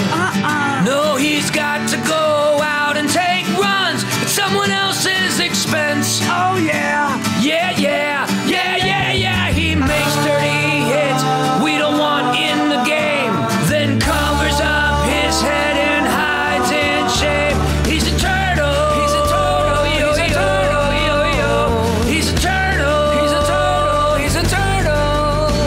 He aims for your back and then leaves his feet, while George and the league are saying, hey, that's sure neat. He's a turtle. He's a turtle. He's a turtle. Yo-yo. He's a turtle. He's a turtle. He's a turtle. He ducks and he runs to much safer spaces, while players with a sack are getting punched in their faces. He's a turtle. He's a turtle. He's a turtle. Yo-yo. He's a turtle. He's a turtle. He's a turtle. Maybe we shouldn't be singing this song with Dowdy and Cassian singing along. Maybe he'll fight and prove us all wrong. Nah, he's a turtle. He's a turtle. He's a turtle. Yo-yo. He's a turtle. He's a turtle. He's a turtle. Yo. He's a turtle. He's a turtle. He's a turtle. Yo-yo. He's a turtle. He's a turtle. He's a turtle. Hey. That's the Turtle song, Matt Tkachuk.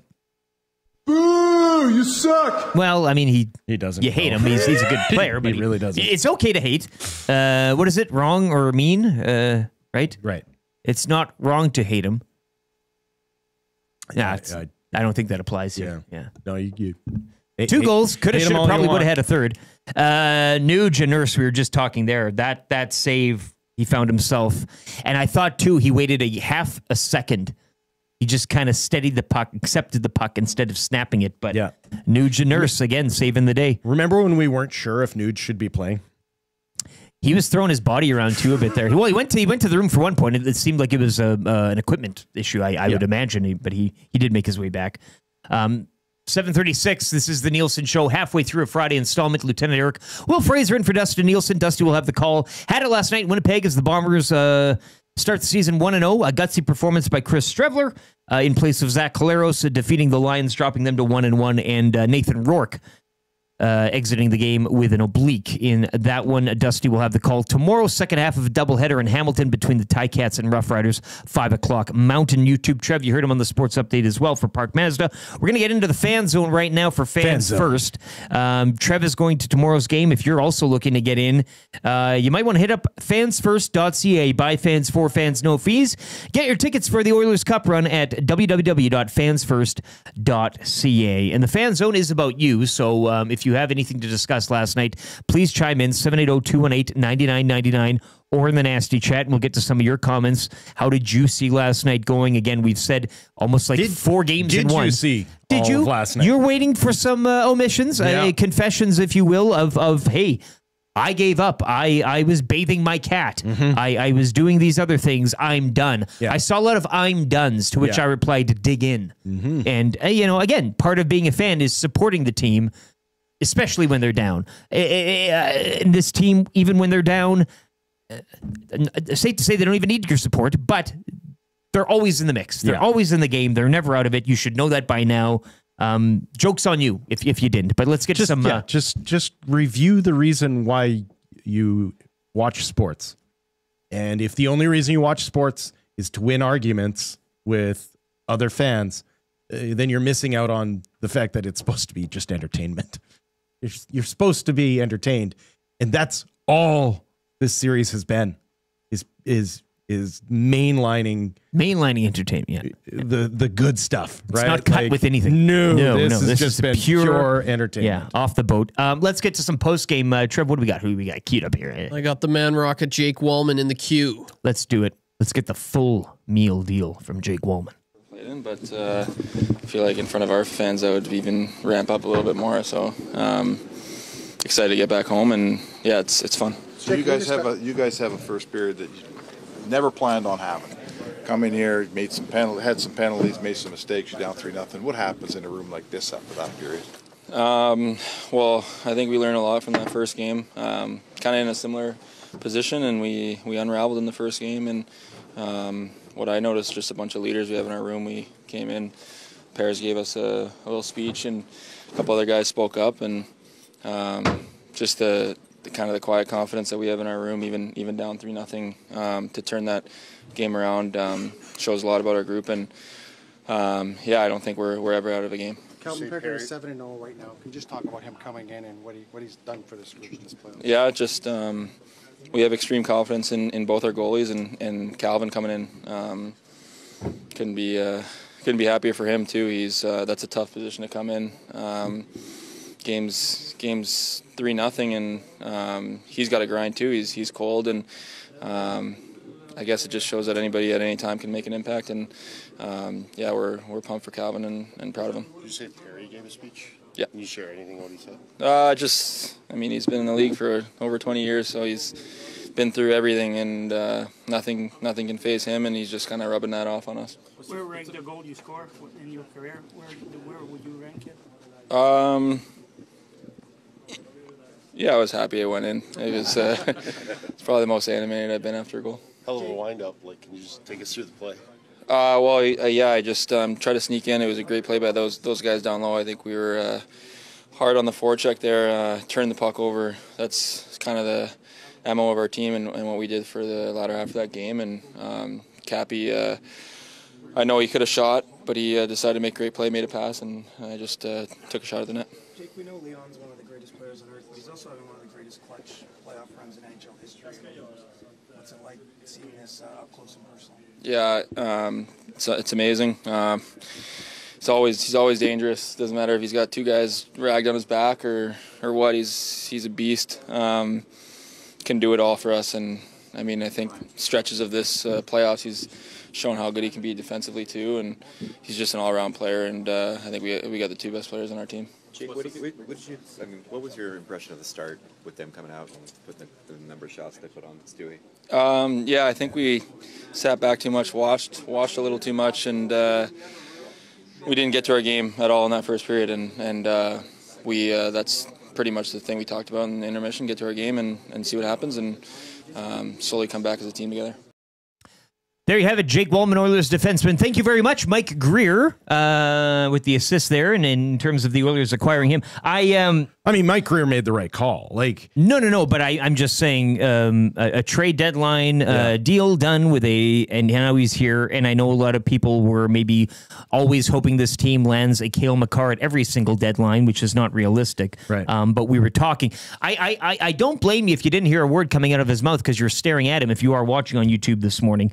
At the dashingly handsome man that is Jake Wallman. Yeah. But we were talking while he was talking about his path here. Yeah, no one's had a more crazy journey than this guy. Iserman pays to get rid of him in Detroit. He goes to San Jose. He has to You're play playing on a Detroit. bottom feeder. Yeah. Well, I mean, he's playing in Detroit, which is just a perennial underachiever. Sure, but there's an organization there. You're out. Like, there's some sort of, he's closer to home. Whatever. Sure. Then you get shipped to San Jose, which at this point is a Siberian type of market for the NHL. It's as close to a gulag as you're going to you got a future there, but I mean, all things considered, in the present, he's kind of wondering, what the hell am I doing with my life? Right. And then a call is made. And all of a sudden, here you are. Here you are. Yeah. Yeah. So, scoring the greatest goal of your life. Nothing will compare to that goal. Outside of a Stanley Cup winner, right? Exactly. Yeah. Don't count it out. No, and we've heard about the shot. We had Remenda on. Got the little bit of a scout from him. He says, the shot. He's always asking, what was that shot measured at? He's always concerned about his shot speed and velocity and power. And that was full display. And at a great deal for that shot. That's what I don't get. Like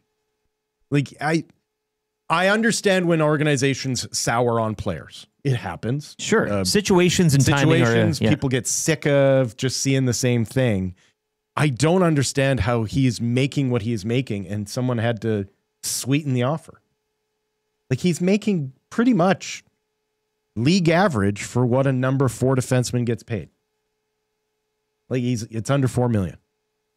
Like, how did 30 NHL teams let this guy get away? Not just Detroit, but how did all those teams let this moment slip through? Because every team out there is looking at Jake Walman going, yeah, he'd be perfect.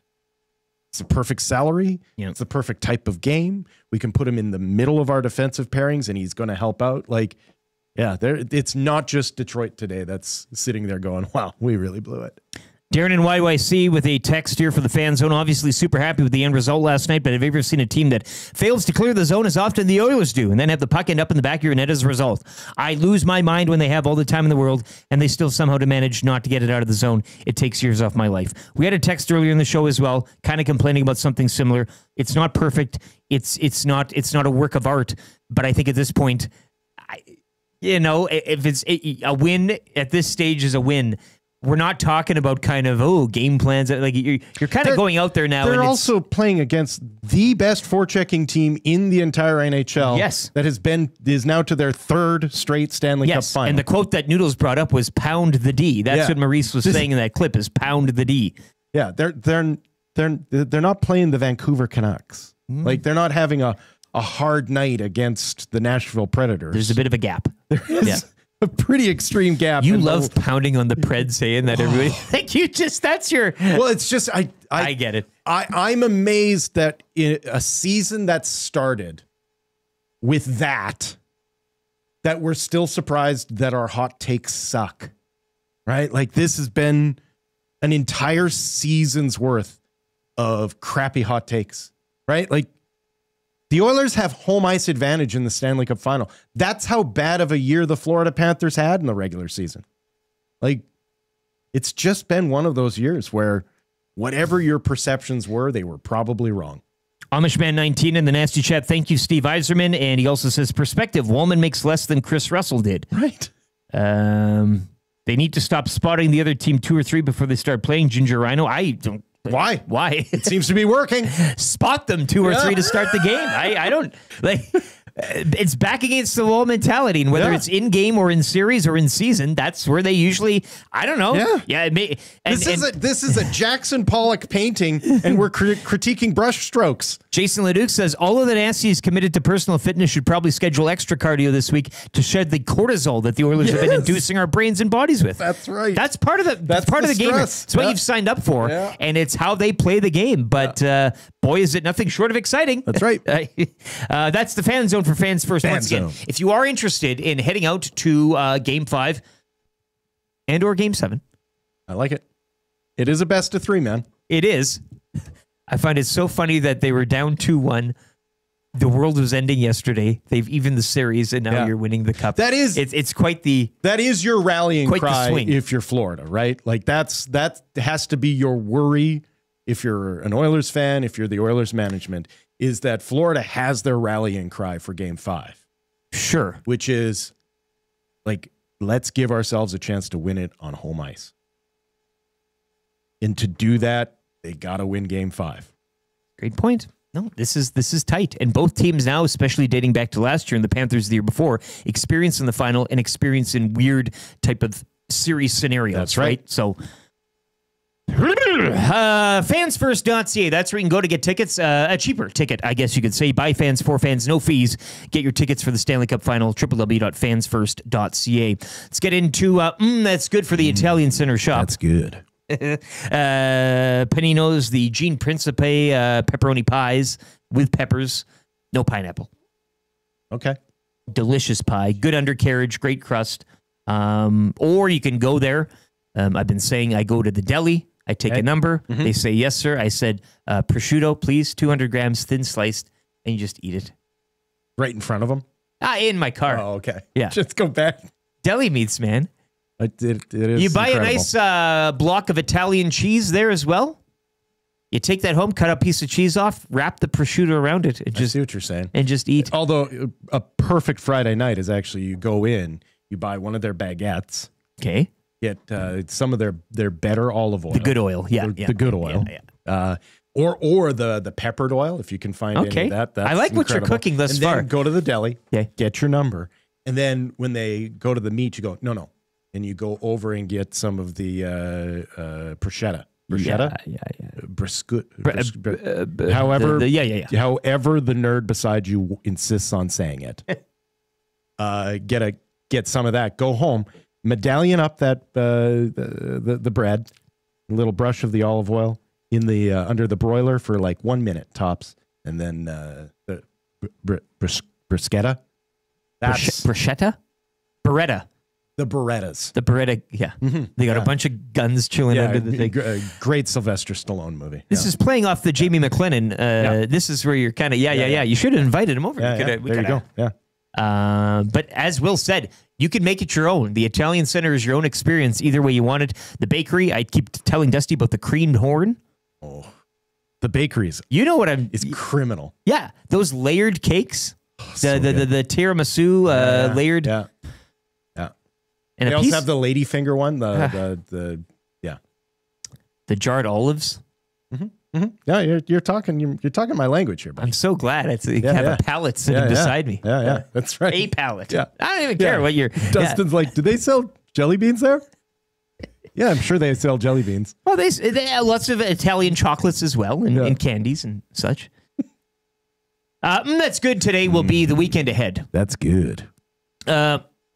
And I know, kind of getting a little off the sports topic here, but it's a pretty great weekend. Well, it's raining, and it's raining, which is great. Yeah, I mean that's good. To be honest, no lawn with you, to be cut, no walks to be had. You commented on the smell this morning, and it wasn't due to the studio or myself. It was a nice smell of the sea. Yeah. I was like, I expected to hear a foghorn in the distance and see some guy like getting his net ready for the day. No, it fills you with and it's one of those summer weekends now where you can just, today as well. You got the day off. You're feeling good after last night's win. You're getting set up for tomorrow's game 5, which, hey, could get a little wet. That's okay. It's a weekend, whatever. But this weekend specifically, with the Oilers back home tomorrow, which is, of course, your highlight. That is the garlic toast at the Caesar's. 7 things of garlic toast. That's the garlic toast. But let's get to the steak as well, because there's a lot of other things going on this weekend, namely the Canadian Grand Prix. If you're a racing fan, Formula One schedule picks up again in Canada. It's all great. You've got Friday Night Football tonight. Dustin Nielson on the call tomorrow, part of a Saturday doubleheader, so you can get your lips wet with a little Canadian football prior to the Oilers and Panthers. The U.S. Open, and this is where I kind of want. This is my garlic toast. Okay, this is your garlic toast. Because it's Texas. You've got the accompaniment of the nice weather down in Texas from the Oakmont. And then you're chilling on your couch today. Rain pattering on the window. Yeah. Maybe you got the window open just a touch. You get that nice sea air in there, as you mentioned. Yeah. And you just let it all wash over you. This is good. This is a good time to be alive. It's a great time to be a sports fan. And the Jays, the Red Hot Blue Jays, back on the diamond today as well, taking on the Phillies. I think first pitch a little earlier in that one, 4:45, I do believe. Yeah. Game 4 of the NBA Finals. I know you're a hooper, so I don't know if WGN will be carrying it or not, but it is a day game live from Wrigley Field this Saturday. Cubs versus Pirates. That's perfect. Live from Wrigley. Mariners got a nightcap tonight against the Guardians. Yeah.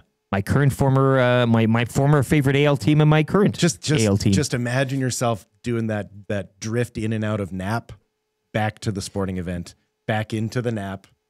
Out, and then you're like, I think I'm going to make a sandwich. Well, I was doing it yesterday and I got woken up by the doorbell. That's the worst wake up. And somebody from Stats Canada, if you can believe it. That's what they said. She rang it twice. That's what they said they were Do you ring it twice, though, if you're canvassing? It's one ring. And then piss off. Maybe she gets paid by the survey. Paid by the ring. Maybe that's what she gets paid by. I just find it like twice. Once, ring, nobody answers, move on. You don't stand there and... I forgot about that. And you mentioned the in and out of nap. That woke me up and I couldn't get back. No, and exactly. I was really kind of and you were in low-key pissed off. I was the in a great zone. Yeah, I hear you. And it was a little too early. If it would have happened later in the afternoon, it's okay. I got to get up sometime. But Are we missing anything, Trev? I mean, you've got big plans for tomorrow's game. You would say, that's great if that was what the segment was called. I will be having the time of my life tomorrow night. Isn't that, what was that? That's Why are you waiting until tomorrow night? Yeah, what's the afternoon? You probably got a pre-gaming. The whole day, the whole weekend. Start the day. Got started today. I already Hit the gym tomorrow morning. Swole. Absolutely. Got some brewskis yesterday, courtesy of Alley Cat. Let's go. Okay. Going to do a little Saturday brunchy with the old man and the brother? Get the base going. Oh, yeah. That's where you should go to Dog Patch for brunch. Oh, okay. Hit that out of the park, buddy. Okay, cool. Yeah. It's going to be awesome. Yeah, showing the father downtown Edmonton. He hasn't been to Ice District yet, so it'll be cool and just taking it all in. I am through the roof, pumped. Oh, man, just, that's Take the old man a little Thai massage maybe? Or maybe. Who knows? Whatever. A force majeure, if you will. Force majeure. I'm saying no to nothing this weekend. Yeah. I'm doing it all. No okay? bad ideas. Really? Yes. No bad ideas. Yeah. All right. I like that. I'll do anything at least 3 times. Yeah. I like it. It'll be good.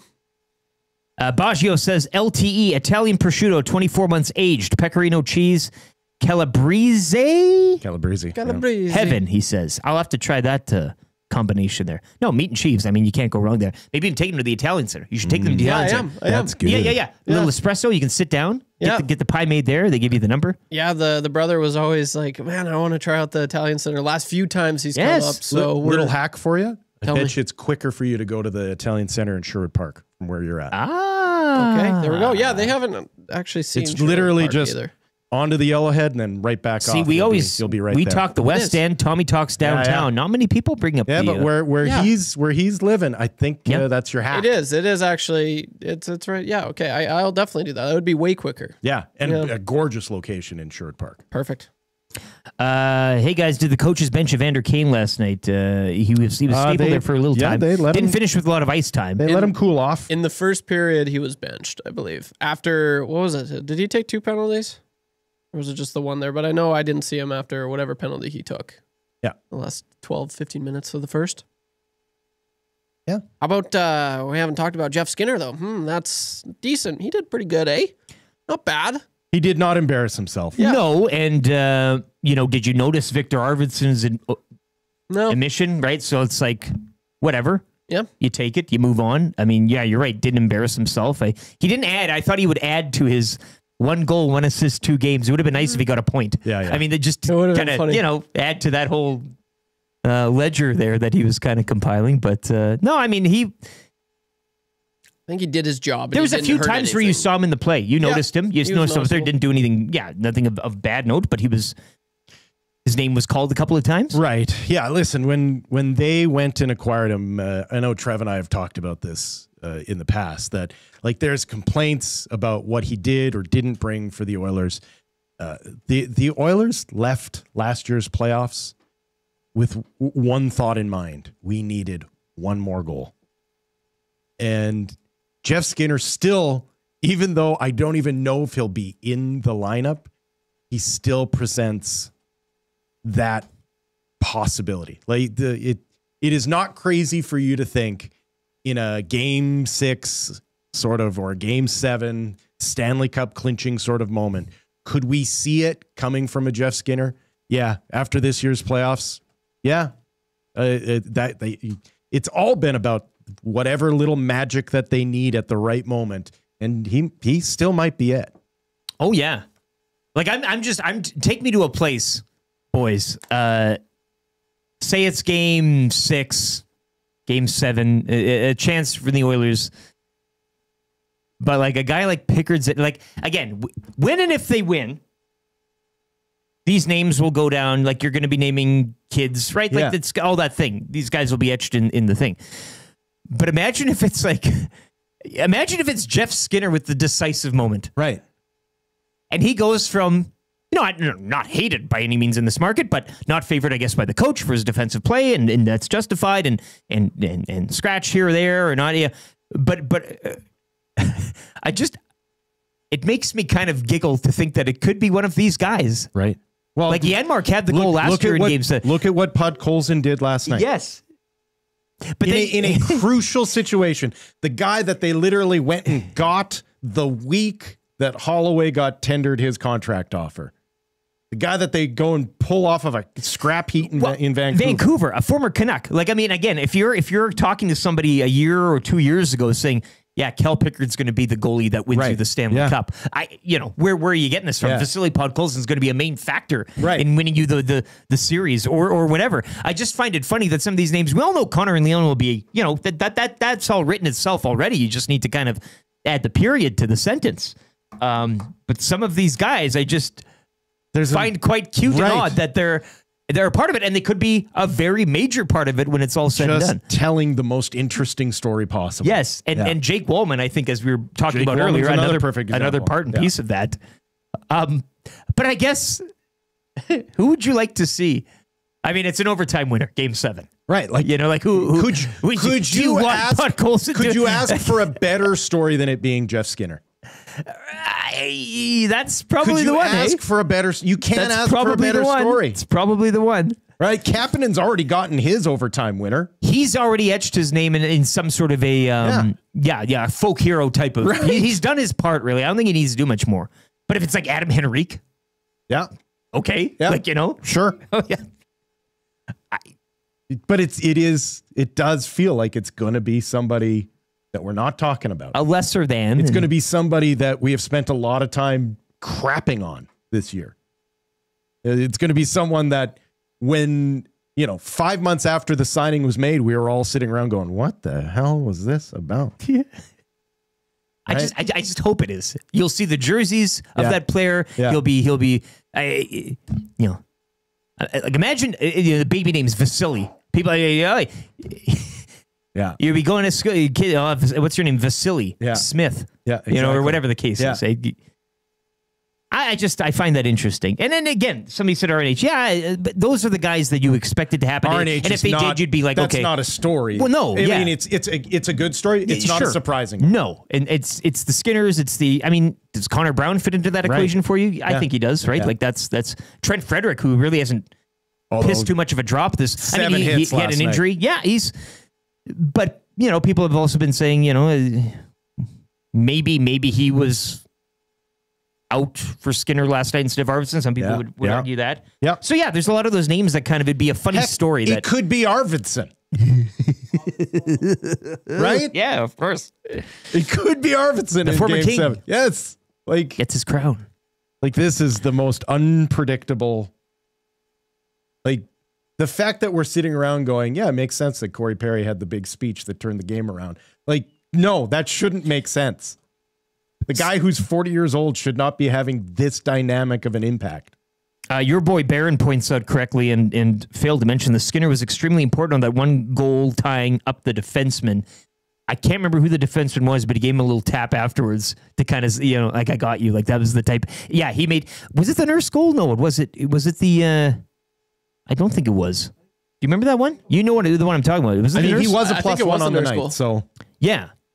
So, but you could tell he was a wry smile and a funny little gamesmanship by him there.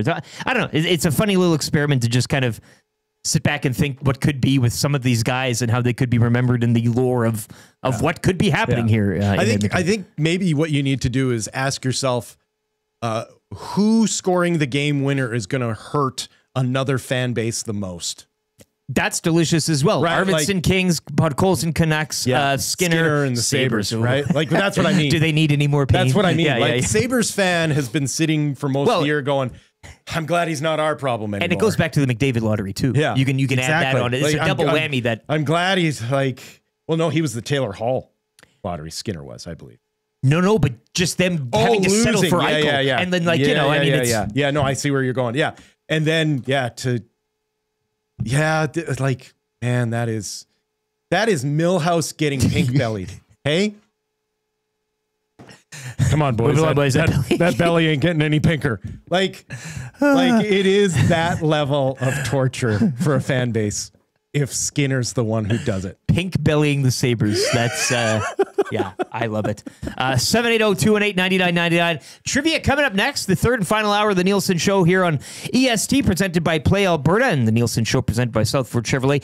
If you want to play trivia, Will's got the questions. You've got the answers. $50 to Mr. Mike's is on the line. That's right, $50 right now. You can get all the platter-paloozas you could fit in your mouth here. 780-218-9999. Text in, I want to play trivia, Trevor, and he'll pick one of you lucky people coming up next. It is the Nielsen Show. Lieutenant Eric Wil Fraser in for Dustin Nielsen.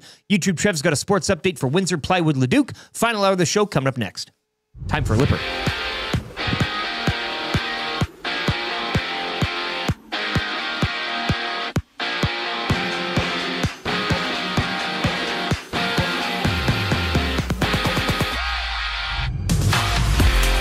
What a game it was as the Edmonton Oilers come out on top, all thanks to a Leon Draisaitl overtime winner. Game 5 for this one goes Saturday right here in Edmonton at 6 o'clock. Game 4 of the NBA Finals gets underway tonight as the Pacers welcome in the Thunder.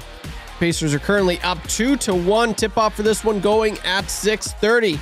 And the Edmonton Stingers get their 3-game road trip started later today when they hit the court in Niagara to take on the River Lions at 5 o'clock.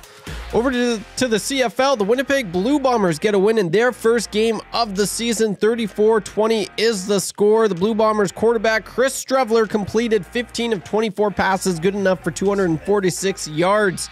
On the other side, Lions QB Nathan Rourke left the game midway through the fourth quarter after injuring his oblique. Tonight in the CFL, the 1-0 Montreal Alouettes take on the 0-1 Ottawa Redblacks in the nation's capital. Kickoff for this one going at 5:30, and the Edmonton Elks off for the week with a bye.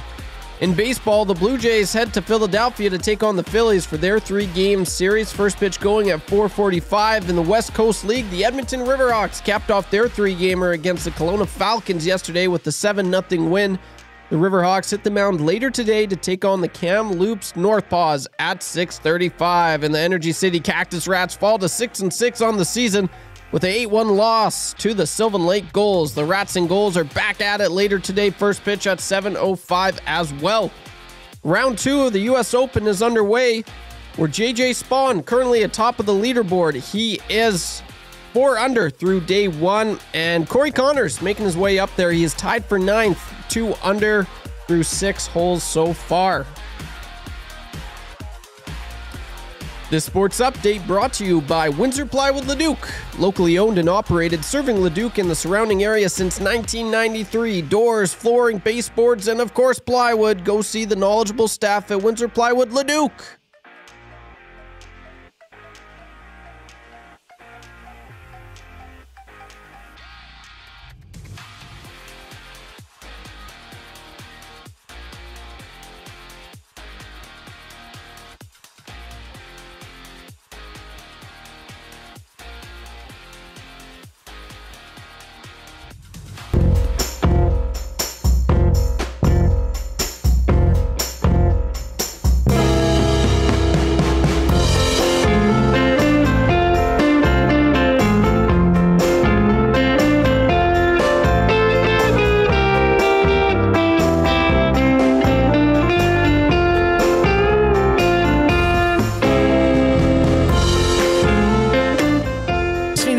Show, Friday installment on Edmonton Sports Talk, streaming on the iHeart and TuneIn radio apps, and of course on YouTube. If you are watching along this morning and haven't already, hit the thumbs up, give us a like. We are, oh God, we're almost changing 400. What a morning. Hey, Trev, and I haven't even maybe. What a time to be alive. This is great. People are in a great mood. So if you haven't already, hit the thumbs up and subscribe to the channel as well.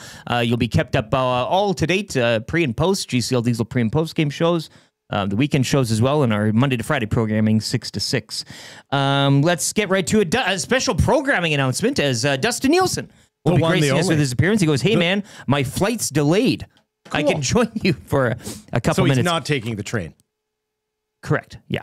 But it would be a lot cooler if he did. It'd be super cool. Trev's going to get one of you to play trivia right now, so be by your phone. He'll be giving you a call. But yes, Dustin around 8:20ish. So we'll get through trivia and 3 questions in a breeze here. And of course, your chance at a Sobeys and Safeway liquor gift card coming up at around 8:30, 8:40 with Sobeys and Safeway Liquor Beer of the Week. Annex Brewing out of Calgary, and we're having a little fun with the name today, the Force Majeure, to which I thought, and again, my mind goes back to the House of Commons, where the Prime Minister and the opposition leader take the new speaker up to the thing, and then they have to give him a patty whack, you know, they're a Queen's, it's all old Commonwealth stuff, right? They're like, oh, give him a pinch.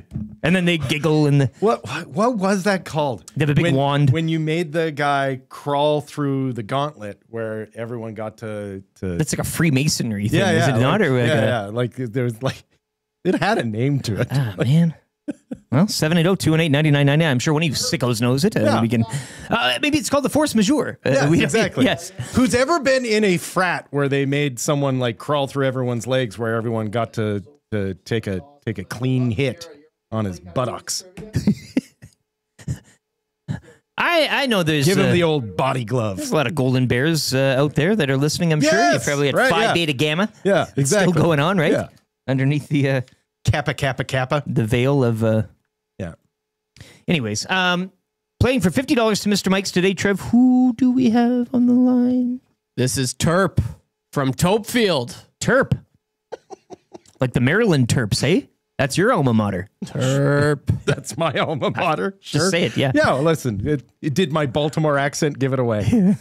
Terp, how you doing? Good. How are you boys doing? Great. Fantastic. Will? Yeah, wonderful. Have you played before? I have not. Oh, perfect. Okay, so I love it. So you're looking to go 1-0. You know the rules, though, and how it's played, hey? Absolutely. Okay, Trev will start the ticker after you read the first question. You need 3 out of 5 questions provided by Wil Fraser. Here we go. Who scored the overtime winner last night? Leon Draisaitl. How many games have some OT in this year's... How many games have gone to OT in this year's Cup Finals? 3. Draisaitl set the playoff OT goal record with how many? 4.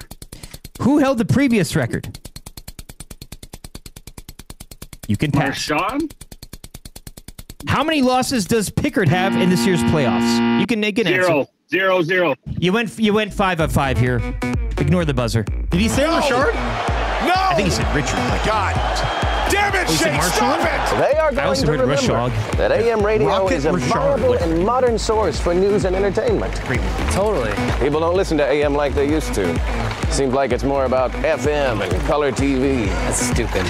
It sure is, Kevin. I'm stoked. You stoked? I'm stoked. Just stoked. You cannot come to my house. No, not today. Cannot come to my house. No, not today. Buongiorno. Sure. Yeah, Richard, Marchand, Rashog, Majeure. We would have accepted anything. So Rocket Richard held the previous record, which that's kind of incredible, actually, when you stop to think about it. Was that also? They're mentioning 1919. That was the coming back from 3-0, I think. Yeah. So a lot of like old records. Not. So anytime you're talking about a game of hockey that like you had to skate backwards to cross the blue line, like those were the rules back then type of hockey, that's really old. But even like if you've broken a record that has been held for 60 plus years by Rocket Richard, that's pretty impressive. It's not too bad. It's high company. Yes. Gus in the nasty chat says LTE, that was sloppy. Look.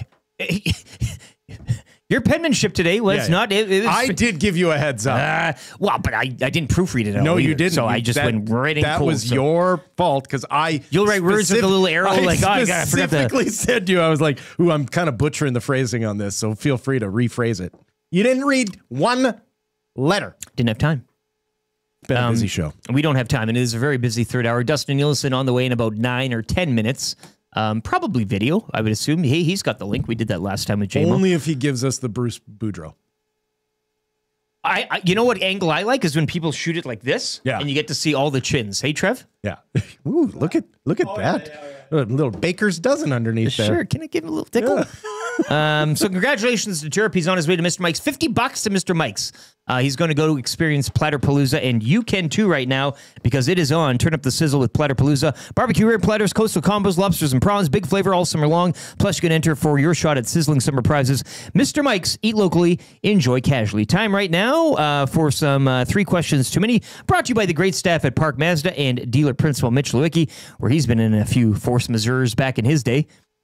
Park Master, your dealer for life. He would be. Yeah, well, you've seen. He's Mitch. a man of contracts. Yes, and a good-looking guy as well. Oh, I see what you're saying. Park Mazda, your dealer for life. Check them out, Sherwood Park, or online at parkmazda.ca. Social medias. Will, where can people find you on social media? Nowhere, and do not look. Okay, not even. You still have the Blue Sky account, or did you deactivate it? It's somewhere. Like, I haven't. It's still live, though. Yeah. You can follow Will as well. He's still on X, although the account is barren. Wil Fraser 4. It's Will with one L, and then the number 4 higher.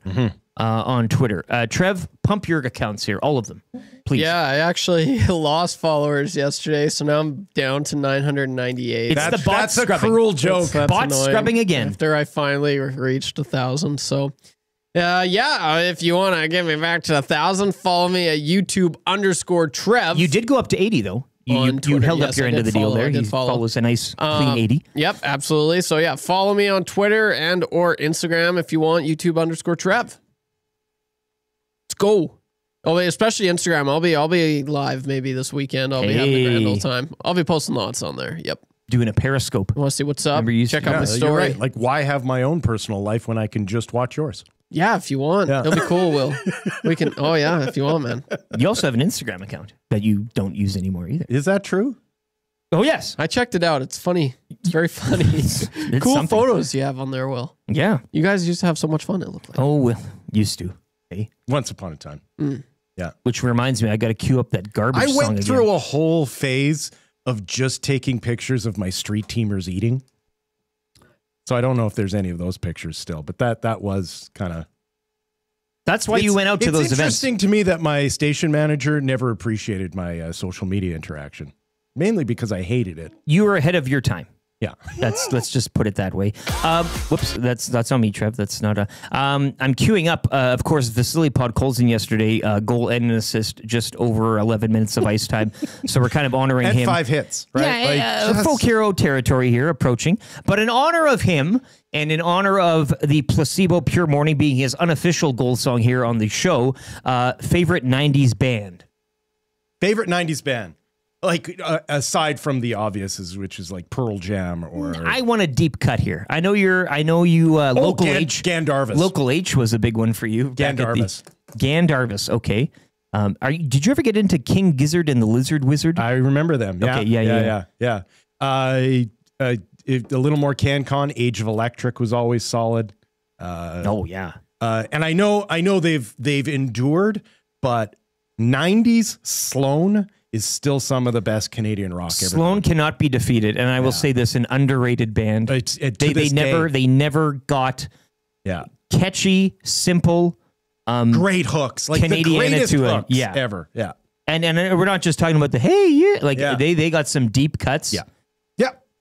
Oh man, But yeah, if you're ever looking to enjoy different pharmaceuticals, go find some Gandarvis tunes. Puts that on. Nice summer day. You'll be swimming. Vaughn chimes in. Frosh, the Frosh compilations. Remember those? The frat house hits. You could listen to that CD while you're doing the spanking exercise. That's right. Yes. That's the guy crawls through your legs. That's right. Trev, do you have a 90s band? Chumbawamba? I'm going to go with, I think this counts. Yeah, they're 90s. Bare Naked Ladies. Sure. Yeah. Yeah, that works. I was listening to them driving in this morning. BNL? Lying in bed, just like Brian Wilson. Wilson. Bare Naked. It's just BNL, man. Oh, no, I say Bare Naked Ladies. They had a bit of a fall from grace, hey? Well, their lead singer lost his mind. Yeah. And they kicked him out. Yeah. And then they continued to tour. Yeah. And put out some good stuff. And I think they had a reunion just a couple of years ago. Yeah. Oh, yeah. 90s can be, you could start in the 80s and rise to fame in the 90s. I don't care. I know a lot of hip things coming in. The Smalls, Chell Iverson, the Smalls, absolutely. Saw their reunion show here a couple years back at the Starlight Room. That was They a might great be band. Giants. Okay. Yeah. Yeah, Coax Me was epic. Joe Cool says another great soundtrack. Absolutely. Yeah. Overwhelmed. Yeah, man. or No, Underwhelmed seriously, or whatever it was. You want to just have a good cruising day, just go find Sloan's entire catalog and just throw it on. You're gonna drive with a smile on your face for the rest of the day. In honor of Jamie McLennan joining us earlier this morning for Pro-Am Sports and discussing his garlic toast infatuation at a steakhouse, what is your favorite? And I know, Trev, you have some experience in this, being your father is a, what did we call him, a meat monger? Yes, remember that? he's a meat monger. Favorite cut of meat? Ooh. To eat or to cook or smoke or whatever. Okay, I'll give you two answers. Just if you're asking me, money's no cost. Yeah. Have at her. And I'm not trying to complicate my life. You give me a good 20 to 30 day dry aged New York strip, and I'm going to be very happy. Right? There are better technically cuts of steak out there, but that thing is just pretty darn perfect size. It cooks perfectly. This is your Sloan of the steak. If you're talking like bang for buck, you got to go pork because I don't know if anyone's been grocery shopping lately, but the disparity in price between pork and every other meat out there, it blows my mind. You're buying high on pork now, buying low on pork. Yeah. And so just a classic tenderloin, especially if you sous vide that thing, incredible. Never got into the sous videing. I just like the slow cooker. Yeah, shred it. Oh, like a shoulder. Sure, pork shoulder. I'll put it on a cracker. Yeah. Whatever. Yeah. A little bit of lime. Yeah. A little crema. Yeah. Trev, now you have, this is in the family, this is in the blood. Your daddy's daddy was your whole, I mean, you were the one that stopped the butcher line, you're the right? disappointment. That's not. Although life a lowercase d. Life has its twists and turns. He may still get into it. He's got the meatmonger in the veins. Yeah. It's in the DNA. Someone's going to just ask him to cut a piece of meat, and they're going to be like, "That's the best thing I've never seen anyone cut." And he'll look at well. his hands and be like, "I don't know how I did it." Yeah. Yeah, this may not be what I want, but it's what the world needs. Yes, nice. I'm a big ribs guy. Baby back ribs. So I pork, love any pork. Yeah, absolutely. Yeah, have you had like a good beef rib? Yeah, for sure. God, ribs any type. I dare you. That's my weakness. A beef rib done right is some of the best stuff ever. That is my kryptonite. Any type of rib, St. Louis style ribs. Yeah. Oh my Lanta. Yeah. So just the ribs, yeah. Ribs. Anyway, I like ribeye, the good old ribeye as well. But ribs have always been my weakness. I've always looked forward to, when I was a kid, ribs. Do you like wet or dry?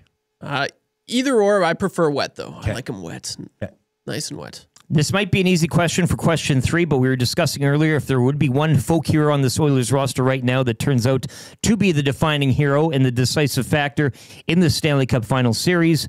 Who would you want it to be? Want it to be. And now again, I think we may have given away the answer earlier by saying Jeff Skinner. Well, Jeff Skinner just would be chef's kiss. Yes, right? But stylistically, we all have our little favorites and such. So 780-218-9999. Who do you want that player to be? If you could choose, if you could play God here and say, "Hey, I'm selecting you to be the hero." I think I might know where YouTube here is going. It's got to be with you've been riding him. Why get off the horse now? No, right? it's not actually. What? Yeah, I'm gonna. If we're going for the storyline, a player who's been here the longest, I'm gonna go with Nuge. Nuge, I would feel like good. that. Okay. Yeah, obviously I do have its recency bias. I love Wallman. That would be sick. Okay. But just the storyline, he's been what he's had to endure here in Edmonton quite a bit. So I would go with Nuge. If you're asking me for like most cinematic possibility, it's Zach Hyman. Comes in cast on for Game 7. The Kevin Nash. Yeah, he throws it, and he's not even hurt. No, and he just rips it off with his teeth. Yeah, that's right. Yeah. I didn't really think of that. Yeah. That's a good one. Dex had a good one. He also says braised beef shin for his meat, but he says Janmark no stick. Janmark no stick. Because he had a time this season where he had, what was it, a goal or 2 goals, both without a stick. One went off his ass or whatever, a body part. Like, if he could score off his head, if he could head one into the net, a la the football, if you're familiar. Yeah. Him diving through the crease and going off his melon, like off the helmet, and his face, in slow motion, like bing, and like that would be Pro-Am Sports. You'd have to frame that puppy, and they'd be flying off the shelf. Yeah. Oh yeah.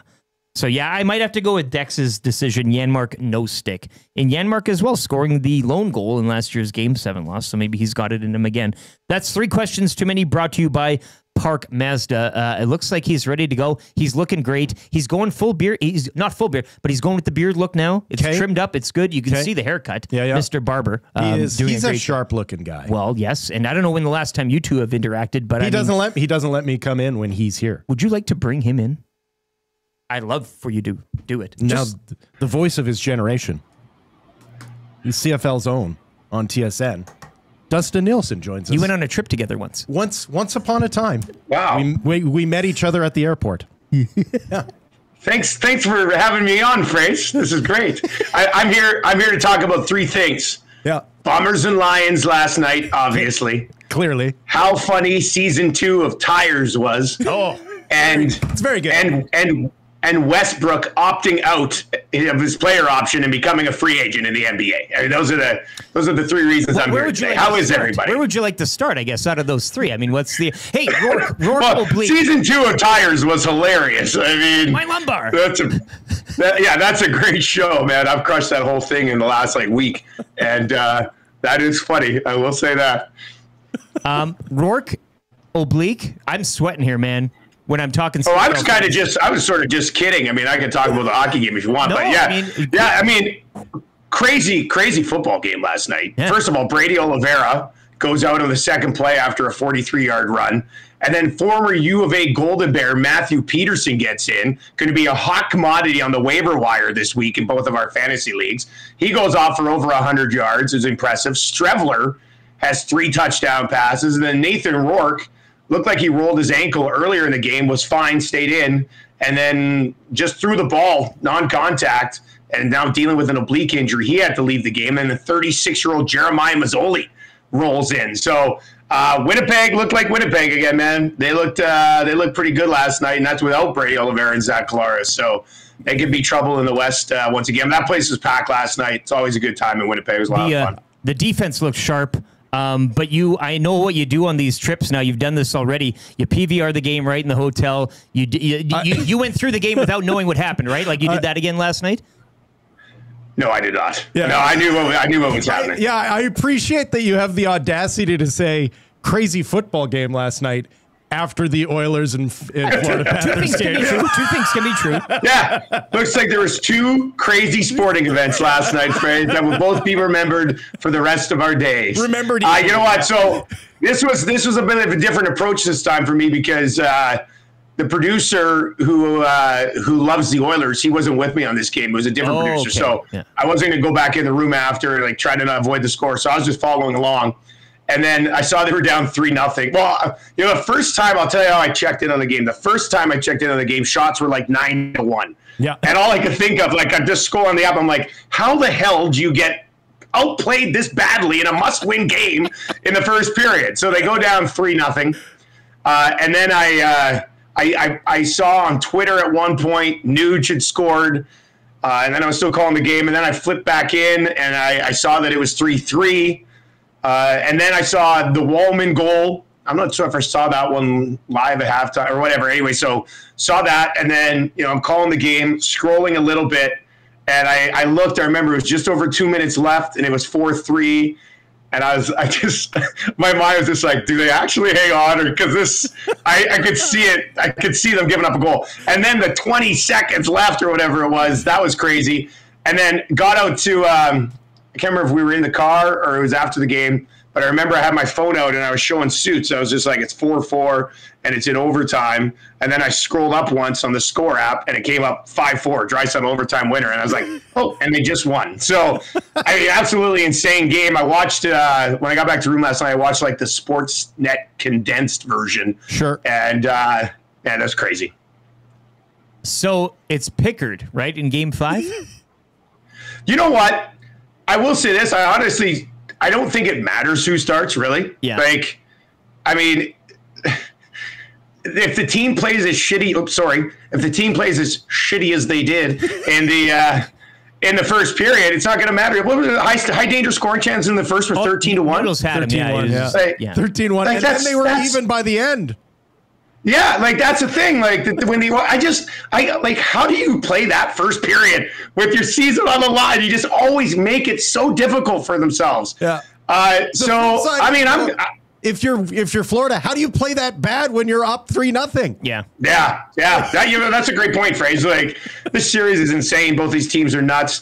I don't think it matters who starts the next game. People are going to be stunned by this. I think I'd probably go with Pickard. I could see them going with Skinner, though. Pickard, the one save where he got just a piece and then it's off the bar in overtime. Like, it's insane. I do worry a bit about Florida taking advantage of some of his overcommitment just because, he's pretty aggressive. I think they could get, even on the fourth goal last night, I mean, he kind of popped out a little bit too far and got caught low, but I mean, he made some great saves. Well, one save on that turnover, that was huge. Yeah. So I think I might go Pickard, but I honestly don't think it matters. I said it before I left. I said I thought they'd win a tight one in Game 4, and I think it'll be a blowout in Game 5 at home for the Oilers, and then they'll probably be feeling too cocky and losing Game 6, and it'll go to 7 games. So, yeah, crazy game though. What are you're waiting for a flight then? Is that what's happening? Yeah, I think Air Canada. I got to head out here in a little bit. About an hour, got to leave. I think Air Canada did one of those things where, the 7 a.m. flight out of Regina to Toronto isn't that full, but there's another flight at noon. So there's mechanical issues, and your flight's been delayed. So they just merged 2 flights together, I think. And so actually it worked out well because we were supposed to have to be at the airport by like 6:30. And I saw the delay, and it's like, you don't have to leave until noon. I was like, yes. Okay, this is much better. So there was a 5 a.m. flight that some of the guys were like, we'll get on the 5 a.m. flight instead. And I said, are you nuts? Like, I'm not getting up at 3 o'clock to go to the airport. So, yeah, we'll see. Supposed to fly to Toronto this afternoon, then drive to Hamilton for tomorrow. What are the hockey vibes in Winnipeg these days? Hellbuck gets the Hart. Yeah. He gets the Vezina. Yeah, that's a good point. But the Oilers are in the Stanley Cup Final. Is this a bitter fan base? Is this a fan base that's still just happy to be there? What's the vibe? The vibe is that it's a football city. Yeah, right? Like, they've just turned the page. Yeah, like 6th straight sellout at Princess Auto Stadium, which is over 30,000. I think they probably had their Hellebuck buzz when those photos leaked a couple days ago of him getting the awards. And if I was a Jets fan, I'd probably turn off hockey for a few months too. I mean, you have a great regular season, and then what happens to you in the playoffs. And they got an amazing football team here. So, and that place, man, I tell you, I want to come out here, when I'm not calling the game and go to a Bombers game. Like, it just looks like a really good time. And they were loud last night. BC had to use both of their timeouts before like the 12-minute mark of the third quarter last night because of the crowd. So mission accomplished. Mission accomplished there again. But Edmonton is going to be insane this weekend. Like Saturday is gonna. It's going to be. Oh man, I can't imagine that city on Saturday night. With that being said, if things don't go well on Saturday night, the Riders and Ticats will be on TSN at the same time. If you'd like to hop over, I gotta plug my game. I can't wait. That's fighting an uphill battle. Did you catch up with Huss? I did not catch up with Huss. Okay. I'll give you guys a confession though. Okay. I was gonna save this for Tuesday. Fraser will be like, God, you need to grow up. So we got in. I got grow up. I got in. Whatever it was, Wednesday night, met up with the crew at Elephant and Castle. Everybody who listens to the show knows I love the chicken tendies and fries at Elephant and Castle. So I hit a plate of them on Wednesday night. And then yesterday, I hadn't eaten all day, and we did some Zooms. And then I had like a small window at like 1:30, and I was like, oh, what am I going to do for a bite to eat? And I was like, you know what? I'll just go back down to Elephant and Castle, and I'll have the tendies and fries. So I went down, hit them again. And then last night after the game, we went back there, and I was just like, the waitress comes up, and she goes, double spice rum and Diet Coke and tendies and fries. I said, I don't know. It's like 11:30. It's a pretty heavy dish. I think I'll probably just maybe have some wings or something. I don't know. And she goes, there's a kid's option. I said, what? She said, it's only 3 tendies instead of 5 and fries. So I said, you've convinced me. So I got 3 tendies and fries, which means the only thing I have eaten in Winnipeg since I got here is tendies and fries from the Elephant and Castle. And I'm not even regretting it. It's delicious. What was the drink with that meal? Did they still serve you you get the Ryan Coke? I had double spice rum and Diet Coke, yeah. But in a sippy cup. I'm not an idiot. Yes, yeah, with the straw. Yeah. Oh, there's a kid. Okay, I'll have an apple juice, please. That would be great. Yeah. Well, look, thanks for reaching out. We got to get to the beer of the week here. Safe travels. Yeah. I thought you were taking the train. It would have been a lot more. Actually, what do you think force majeure means? Oh, this is a great question. A movement by God. Dude, it's literally the act of God clause in contract law. Yes! I knew it! Keep eating candies and fries, buddy. It's making you smarter. Why would I change anything? I'm a big force majeure guy. It's terrific. Dustin Nielson, have a good show, boys. Thank you so much for the time. You know him, you love him. And again, got the call. 5 o'clock tomorrow, second half of doubleheader. Ticats Riders from the Hammer, Steeltown, Hamilton. Sounds like a guy who's had to sign a few contracts in the last couple of years. I do like the rum out of the kids' sippy cup, though. That's where I was. That's where my mind was going. They got some cartoons in there. He's drawing the thing and just with the straw. Yeah, it's got a cartoon elephant inside his castle. Look, I've opted for a Happy Meal every once in a while too, right? Like sometimes you just need a snack. You know, price is right in today's economy. And it comes with a toy. You get the toy. And you get a toy. Sports update right now for Sully's, where every day is game day. If you're looking for a place to catch tomorrow's game, Sully's Sports Bar and Lounge. Trevor's got a sports update. We'll be back. Sobeys and Safeway Liquor Beer of the Week. Your chance at $50 in Sobeys and Safeway Liquor credits here on the Nielsen Show, presented by Southford Chevrolet. EST, your clear choice for Edmonton sports, presented by Play Alberta.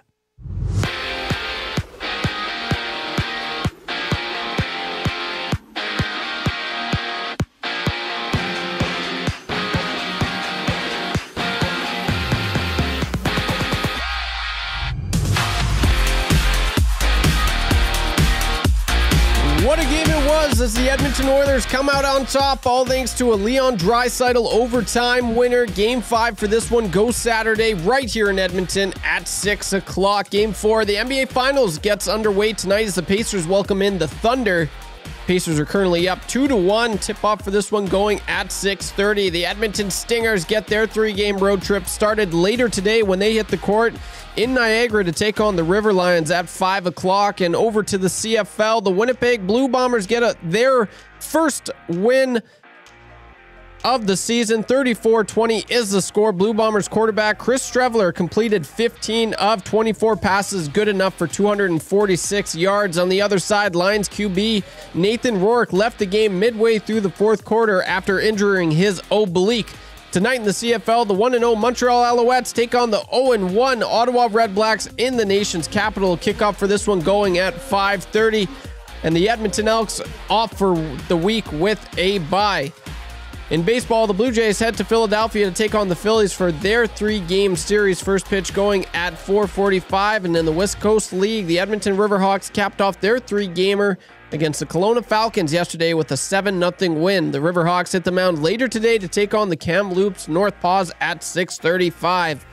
And the Energy City Cactus Rats falls to 6-6 on the season after an 8-1 loss to the Sylvan Lake Gulls. The Rats and Gulls are back at it later today. First pitch at 7:05, and round 2 of the U.S. Open is underway.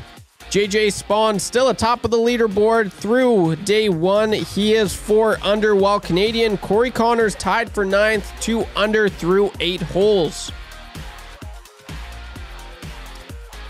This sports update presented by Sully's Sports Bar and Lounge with wall-to-wall TVs, daily food, and drink specials. It's the place to be for every Oilers game. Every day is game day at Sully's Sports Bar and Lounge.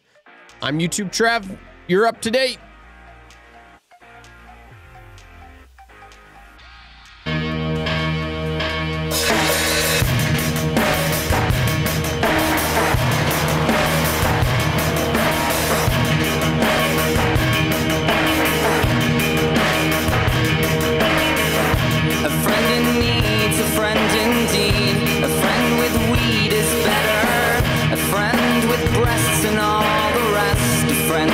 Dressed in leather.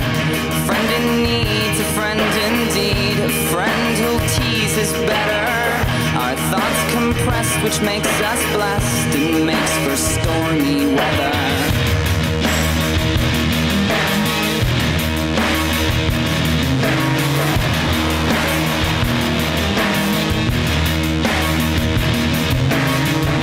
A friend in need, a friend indeed. My Japanese is better, and when she's present she's boxing clever. A friend in need's a friend indeed. A friend who bleeds is better.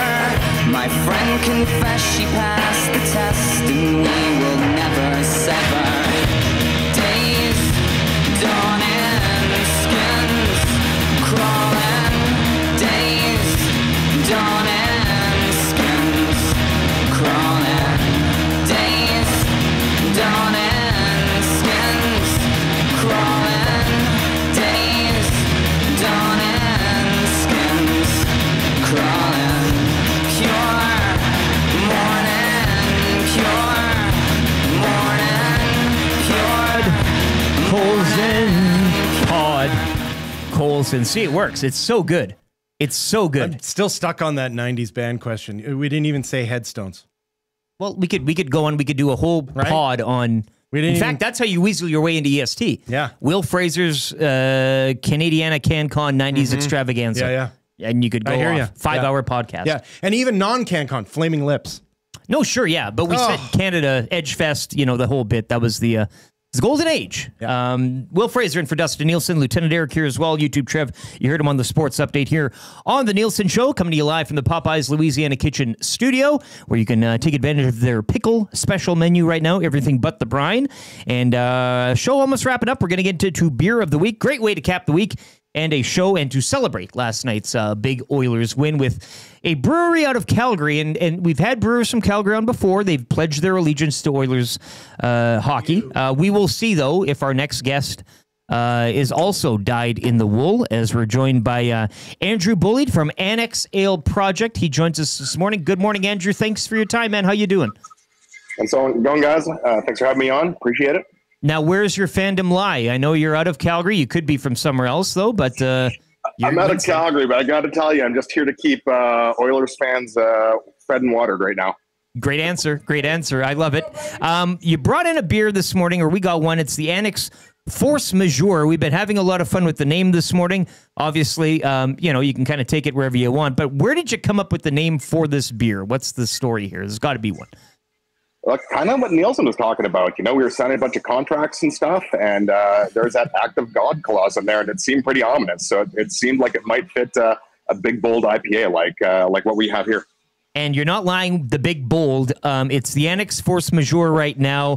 The deal on at Sobeys, it is your beer of the week. 6-pack for $14.99. You can save $4 as well. As Will's pouring it up here, what's the story with you guys out at Annex? Where'd you come up with this? How long have you been involved? And just the background of the brewery. So we were founded in 2015. We opened our doors in 2017. We've got a brewery and tap room right in the heart of Calgary's Barley Belt. We do North American style beers and lagers, and we also have a great line of sodas. Do you get into the non-alcoholic realm as well? I know that's kind of a popular hit now for craft brewers and stuff. Yeah, Annex sodas are a really big thing for us. Love it. So we have our beers and sodas available all through Safeway Sobeys, all through other provinces. Okay. Alberta Beer Award, Alberta Beverage Awards. That's been the winner here. It's a New England IPA, 6.5%. What can you tell us about this beer specifically in going into the creation of it? So we've got a hazy IPA, very yeast forward, super hoppy. We're using Australian hops. We're using hops out of Yakima. So it's big, bold, a lot of pineapple, mango, papaya, nice kind of sweet finish to it. But it's a sort of IPA that you could drink all day long. Well, should we have a little sip here, Will? Yeah. And Trev here. Cheers to the Oilers, of course. To acts of God. Us. Yes, to the acts of God.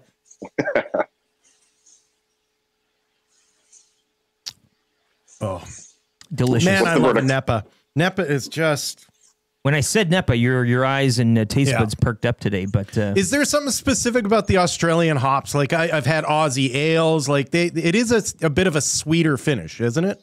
Yeah, it's a sweeter finish for sure. So it's the balance in how our brewers decide to design the beers. But those Aussie hops are going to give you all that big, like pineapple and papaya. Yeah. It's just those big fruit notes that you're getting out of it. It is the beer of the week, but what other thoroughbreds do you have at your brewery in terms of what people would know as like a mainstay of when you hear Annex Brewing? Is this the one, or do you got some others that you'd like to pump? We're known for a couple of beers. We've got Idle Heinz, Italian Pilsner, and Forward Progress Pale Ale. So those are the two that you usually see pretty much everywhere. I'd say force majeure is a close third for us. But yeah, that's what you're going to find all around Alberta. So check them out in Safeway Sobeys. And do you guys have a tap room there in Calgary? Yeah, we sure do. Seats about 200 people. We've got Little Empire Burgers in here, so they're doing up smash burgers all day long. Yes. Yeah. Yeah. So kind of a perfect stop on the way to Banff. For on the way to Banff, or you know what? We're about one train stop away from the Saddle Dome too. So perfect. 4323 First Street Southeast, if I got the address correct for all our viewers and listeners down there, if they want to check it out. Great on the smash burger as well. The smash burger is a delicious pairing to any type of beer, but a good food choice there as well. Once again, it is your Sobeys and Safeway Liquor Beer of the Week. Annex Ales, the Force Majeure NEPA. $14.99 for a 6-pack at all Sobeys and Safeway locations. Andrew, thanks so much for joining us this morning. Great beer, by the way. Delicious beer. Thanks so much for providing the samples, and have yourself a great weekend, man. Thanks for having me on. Enjoy the beers. There it is. Andrew Bullied. He's down at Annex. Annex in Calgary. Once again, if you are in the area, 4323 First Street, Southeast Calgary. You mentioned on the way... he mentioned with the train stops, but if you're on your way driving, that's kind of, the lay of the land a little more. Yeah, I honestly think with the craft beer revolution that's taken place over the last 15 years, it is the perfect reason for a road trip, or the perfect sort of way to design your road trip is always going to be, especially in Alberta and parts of BC for that matter, kind of just planning in tap rooms to stop in at, because there's usually good food, there's always good beer. Like it is kind of that sort of perfect way to design things around, and usually they have a bathroom, so like that's the other thing, right? Like you love a good public restroom. Well, exactly. Like just take care of the basics when you're designing your road trip. Don't go all willy-nilly, and don't be that jerk who's like, we're driving straight through. I'm that jerk. Trust me, my kids hate me. Plan some stops, and Annex sounds like it'd be smash burgers. Are you kidding me? If you can't get down to the brick and mortar brewery, you can pick these up at Sobeys and Safeway Liquor. We want to help you get there. Text in Beer Me right now, 780-218-9999. Beer Me to the Paris Jewelers inbox, and we will put all the entries into a hat and pick one of you lucky texters, and you can come by the shop here and collect your $50 to Sobeys and Safeway Liquor. Once again, that deal for the Annex Force Majeure. Or Force Majeure, as we... Force Majeure. When you make a beer, you'll be naming it after Mark. Yes. $14.99 for a 6er. Annex Ales, the Force Majeure NEPA at all Sobeys and Safeway Liquor locations. Beer Me, 780-218-9999. And we thank Andrew for his time this morning. Smooth answer as well off the top. When questioning on the fandom, just diplomatic. Said, I would like to get... that's a businessman. That's right. That's a businessman. Yeah. We are 14 away from changing 500 on the old YouTube. So head on over there if you are listening on iHeart, TuneIn, or EdmontonSportsTalk.com. Pop on over, hit that thumbs up, give us a like, and we'll get that changing 500 by the end of the show. Trev, thoughts on the beer? It is a tremendous brew. Very good. Yeah, it's very crushable. I will be stopping by a Sobeys near me later today, and these will be stock going up for the weekend. Well, I'm already stocked up, but great deal. I thoroughly enjoy this. Does the old man show up and immediately just start crushing whatever in your fridge? He's going to. Yes. Okay. He's gonna. Does he bring, or does he just assume you're hosting? And I told him last night, like, what are you thinking? I got a few beers already. And he said, well, I'm bringing my own. And I said, no, don't worry about it. He's like, I'll still bring my own as well. So I got a fridge full. Does he have a beer that is his beer? He likes Corona. He's a big Corona he's a guy. Corona fan. Yeah, he's a Corona guy. So do you have fresh lime in the house then? No, I do not actually. That's what you need to stop. You'd be a good accompaniment to it. I should get some fresh lime. Get some nice limes. Have them cut up and ready to go for the old man. Do it. Rob from the Grove says Annex sodas are delicious also. I think I've had a few in my day. I remember that soda now that it kind of pops up. Hampton Steve says Annex is a great place in Calgary to grab a beer and a burger. Elite craft brewery and smash burgers and fries. And he did mention the date that they launched prior to pandemic, which you've been doing this segment for years. We've seen it grow. We've seen the industry grow. a lot of people kind of doing it just before things shut down, which was always an odd, and you always get a weird story, right? Well, it was a horrible thing and a good thing because I don't know if you noticed this during the pandemic, but people drank more liquor. Don't say, yeah. Opening the brick and mortar to go down, yes, but doing a company where you could sell, I mean, that's something that happened, but they were a couple years before already established. So yeah, get down there, enjoy the beer, and the smash burgers. I like a good pretzel. I don't mind a dog. There's a lot of things not a lot I won't eat, but a smash burger that probably takes the cake for me. Yeah. Yes. Right? Like on the little flat top. We were just talking about where you should be stopping in Highlands. They do an incredible smash burger there, buddy. Oh, okay. Let's go. See? Yeah, I'll be getting some burgers in this weekend for sure. 780-218-9999. Text Beer Me for the $50 to Sobeys and Safeway Liquor. Let's get into the final segment of the show here. Nielson Show. Wil Fraser in for Dustin Nielson. YouTube Trev, Lieutenant Eric with you. It is the wrap for William Huff. If you want your place to look as good as ours and all this wrapping, they've been in business since 1952. WilliamHuff.com. Make your place look as good as ours. They're incredible at what they do. What did we learn on the show today, boys? Did anything? Well, I think we've learned that we're out of superlatives for Draisaitl and McDavid. We're done. Yeah, well, what else is there to say? Their greatness has broken us in that he just reset a record that was previously held by Rocket Richard for overtime playoff goals in a single playoffs with 4, and we didn't talk about it because it was the least interesting thing from that game. Well, if Connor McDavid could get his game going, then we'll see a show, right? Right. Good point. This is just it. And that's just it. Like Connor McDavid is still at the top of the playoffs when it comes to points, but all we can compare him against is other Connor McDavids. That's what I'm saying. He set the bar to a place where you're like, oh yeah, why isn't he scoring? 4 points, 3 assists, and a goal here or there. It's ridiculous round. But we've run out of it, and the good news is this is a team that seems to have a new hero every night. It was Vasily Podkolzin last night. It was Jake Wallman as well. This is a team that never ceases to deliver a story, and sometimes it's a terrible story. And sometimes it's what we saw last night. And that's why I'm going with text of the day here with Sharpie. It's $20 to A&W.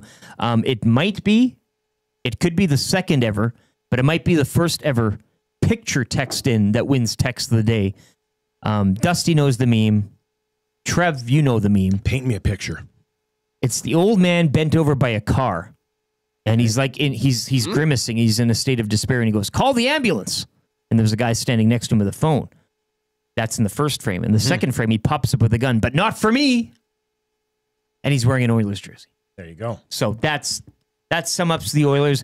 I think sucked him in. Well, and then delivered the fatal blow. Some online were saying last night, choke job by Florida. If you saw that, early on. They did. No. This was after the first. I see. Choke job. Oilers choked, Florida then choked, then Oilers choked again. You could apply the tweet to many different times of the evening. Yeah. Lots of choking. It's a lot of choking. More choking than a force majeure party out in Stony Plain, eh? Yeah. Oh, yes. Hey-o. An act of God party? I'll be there. Yeah. Call the ambulance, but not for me. Sharpie, you're getting it with the picture to text. You're off to A&W, man. $20 to A&W. Congratulations there. Kills me every time he says, even just when you make the joke about it, I laugh. It's a great meme. You know the one, Trev, right? With the old man and the... Yeah, I'm looking at it right now. This is funny. See it? Yeah. It's a good one. Yeah, this is good. Yeah, we should almost... Yeah, maybe I'll tweet that out, get it on the X. You tweet it out. Okay. Text the day winner, and then... You can retweet follow it. YouTube Trev, give him the follow, and you'll see it, and you can... And then you can retweet it. We'll all join in the fun. Well, Grumpy Cat asks, for their smash burgers, how's the meat to bun ratio? Well, but it's a smash burger. Usually the meat is overflowing the bun. That's usually the case. We want our burgers more wide now than tall. That's right. You had the time when it was, we're going to go get a weird burger with a bunch of... It was a fist of ground beef. You're right. Yeah, and it's this, and then you can't bite it. You have to deconstruct it. No. More the flavor. Best burger is a flat burger. When it's and yeah, so and for a smash, I've never seen a smash burger with the bun over top of the... I just don't think that happens. Yeah. You're not getting more bread than meat. Yeah. So yeah, now it will be sloppy. If it's a proper smash burger, it's going to be sloppy. It should be sloppy. Yeah. There should be some sort of aioli drip. I want to drip it down my arms. Yeah. Yeah. dripping down your arms. Yeah, I do. That's how you know it's good. I learned that Dustin Nielson. I'm not surprised, but I learned that he had just chicken tenders. You didn't learn that. Off the children's menu. That is the children's menu. That is merely just reconfirming what already previously known. You know he's not gone children's menu. Though. He usually gets the full adult By size. The way, just kudos to that waitress for just tolerating. For understanding her clientele.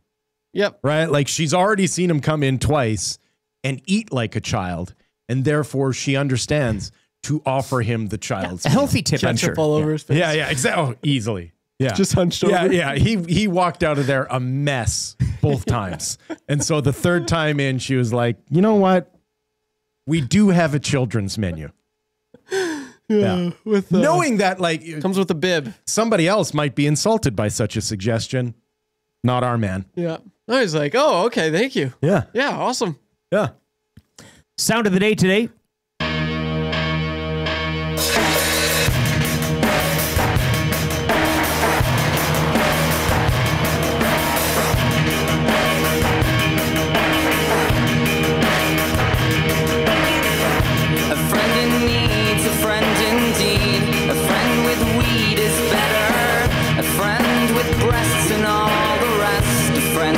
Dressed in leather, a friend in need, a friend indeed, a friend who'll tease is better. Our thoughts compressed, which makes us blessed and makes for stormy weather.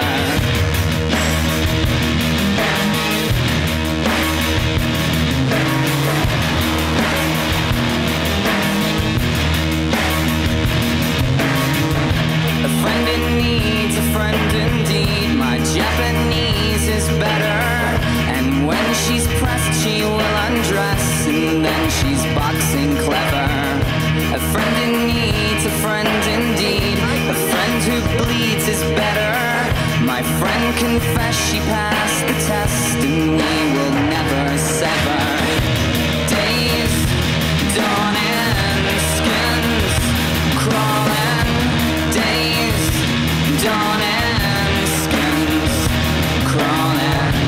Days dawning, skins crawling. Days dawning, skins crawling. Pure morning, pure morning, pure morning, pure morning.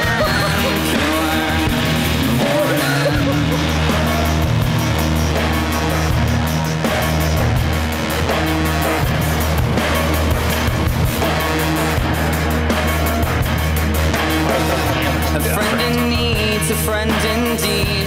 There you have it, the Vasily Podkolzin song. Goal song. Kolzin. It works so. There hasn't Kolzin. I love that song. Yes. First time I heard it. Never heard it before. I love that song. Of course, you weren't born when that song came out. So I wasn't born in any of the Eagles, Metallica. He goes to the Eagles. You go to the Eagles. What's wrong with the Eagles? Never say that again. What's wrong with the Eagles? The only thing that was right was that they broke up. That was what was right about don't like the the Eagles? No, they're garbage. Oh. They are hot garbage, especially once they got sober. The only thing interesting about them was their drug addiction. As is every band ever. No, that's not true. There's a couple that you're like, I really hope they clean themselves up because they're going to die. Can we change the station, please? Right? Like Lebowski, right? Exactly. Yeah. Oh, man. This Eagles shit just ain't doing it for me. I like the Eagles. Get out. Yeah. Yeah, you would be the cab driver from The Big Lebowski who kicks somebody out for insulting the Eagles. Yeah, maybe I would. Oh, man. You haven't seen Lebowski yet. Dusty hasn't brought in the movie. I'm sure it's streaming on 8 streaming devices. VHS. No, I've looked, and he told me I will bring it in, and he has yet to. He's a liar. I know. Okay, he's a liar. I know. Anyway, there should be a place to. There should, Apple TV. Is it not on Netflix? Am I crazy? Well, they come and go. Is it not on Prime? They come and go. Am I losing my mind here? I got both of those, and I've yet to see them. Oh, I'm watching it I've tonight. looked. I'm watching it tonight, and I'm sending you the link. Crave? Oh. You got Crave? Doesn't Crave? Yeah. Doesn't Prime have like there we that go. watch party feature? It doesn't. It's on Crave. Where you can like sync it up and we can watch it together, stay on our phones. Oh, that'd be fun. Yeah. Well, FaceTime in our phones. Yeah. Oh yeah, we'll FaceTime while watching it together. Yes. Yeah, with your camera like this. Yeah. I told JMO I'd FaceTime him last week. He said no. So that's nice. That was a good call by JMO. No. That makes me feel good. Yeah. Yeah, he said no tube. No, you will not be. I'm like, oh. Time ticking down here on a Friday installment of the Nielsen Show. Thank you very much again for joining. Such a pleasure. And I'll be back in 2 weeks. Is that what it is? Yeah. You've got your schedule. See, I don't have it. I'm just told day by day. Not next week, but the following Thursday, Friday, I'll be in. So. Okay. Good to know. That's what Mr. Owanik has told me. And I honestly, there was only one date that I dreaded, and it was today. And it was because it was a post game. And I no offense to everybody, but when the Oilers lose, this town's a tough town to be in. No. Yeah. Really? It's not great vibes. So the fact that they won in the way that they did, it was just but it was a real force majeure. If we had open line time though, that's when you know. When I first started in this business, the Oilers were terrible, as everyone knows. And the station manager that I worked for at the time was like, "It's good. The phones were humming." I was like, the phones are ringing. No one's listening, man. We brought up what they're doing down in Cowtown right now, and they're incredible. What Katuki Theater? But honestly, they are so good at what they do. They really are, because they understand you never cheer for the enemy. You can't. And when the enemy succeeds, it needs to kill you. If the Flames are in this position, who out there? Yes. No, none of you. None of you. It should kill you. Exactly. Yes. You should always hate the enemy. Yes. That's what a good rivalry is. Yes. Couple texts flying in here late. Agree with 1L Will. Eagles are overrated. Fleetwood Mac was better. Oh, rumors. One of the greatest albums ever crafted. Sure, yeah. I mean, there's lots of better. But that is from the 70s. That's a long time ago. Yeah, I'll take a little credence. Yeah. If you will. Yeah, the only thing better than a band breaking up from drug addiction is a band breaking up because they all slept with each other. That's Fleetwood Mac. Exactly. And then not only did they all sleep with each other, then they wrote an album about it, recorded and toured. Coming up on the Hangout, 9 to 11 here on EST, and you can keep it locked. If you are watching on YouTube, turn on the autoplay. It'll take you right over. It's a great Hangout Friday morning here. You got Matthew Iwanek. You got Tom Gazzola. You got Alice Moran, and you might remember her from last year's Hangout during the finals for her and old Jonovision. Jonovision? Shut up. They did the Hangout from Tommy's Patio downtown, and she was part of it. And that was I think it was an award winner. It was an SD winner for Hangout of the Year, I do believe. So Alice will be by again. She's great. Benny's in the house. I do believe Jasmine will be in today as well. So this is going to be a great Hangout on a Friday morning, celebrating that big Oilers dub. It feels like a proper hang. This will be a hangout, a force majeure hangout. Want to thank everybody that joined today, especially Jamie McLennan. He's on Mountain Time again, so he woke up a little more earlier, I guess. The only thing better would be a Mark Mageau hangout. It would be full circle. Yeah. Snake eating the tail there, as you say. Jamie McLennan, our hockey analyst today for Pro-Am Sports. He pinched hit for Chris Johnston, who is traveling. The Crack Pack for Wayne's. Of course, Dusty's Play Alberta Early Bird will be up. Jay's Play the Day as well. Jason Milne and Reed Wilkins on the Reed Wilkins Show, 3 to 6 here on EST. But a great day of programming locally live, 6 to 6 here on EST. The Italian Center, that's good. Fan Zone, if you're looking for tickets to tomorrow's game, fansfirst.ca is where you can go. And a big thank you as well to our Sobeys and Safeway Liquor Beer of the Week, Andrew from Annex Brewery down in Calgary. This Annex Force Majeure NEPA, a great beer and something that you should pick up today to celebrate the win. 6-pack goes for $14.99 at all Sobeys and Safeway Liquor locations. Final chance to text in Beer Me to 780-218-9999, and you go into a draw for $50 to Sobeys and Safeway Liquor. Jasmine's here. That'll do it for us. For Wil Fraser, in for Dustin Nielsen, YouTube Trev, and Lieutenant Eric Colson. Colson. Pure morning. Colson. Colson. Have a pure morning and a pure weekend. We'll talk to you Monday.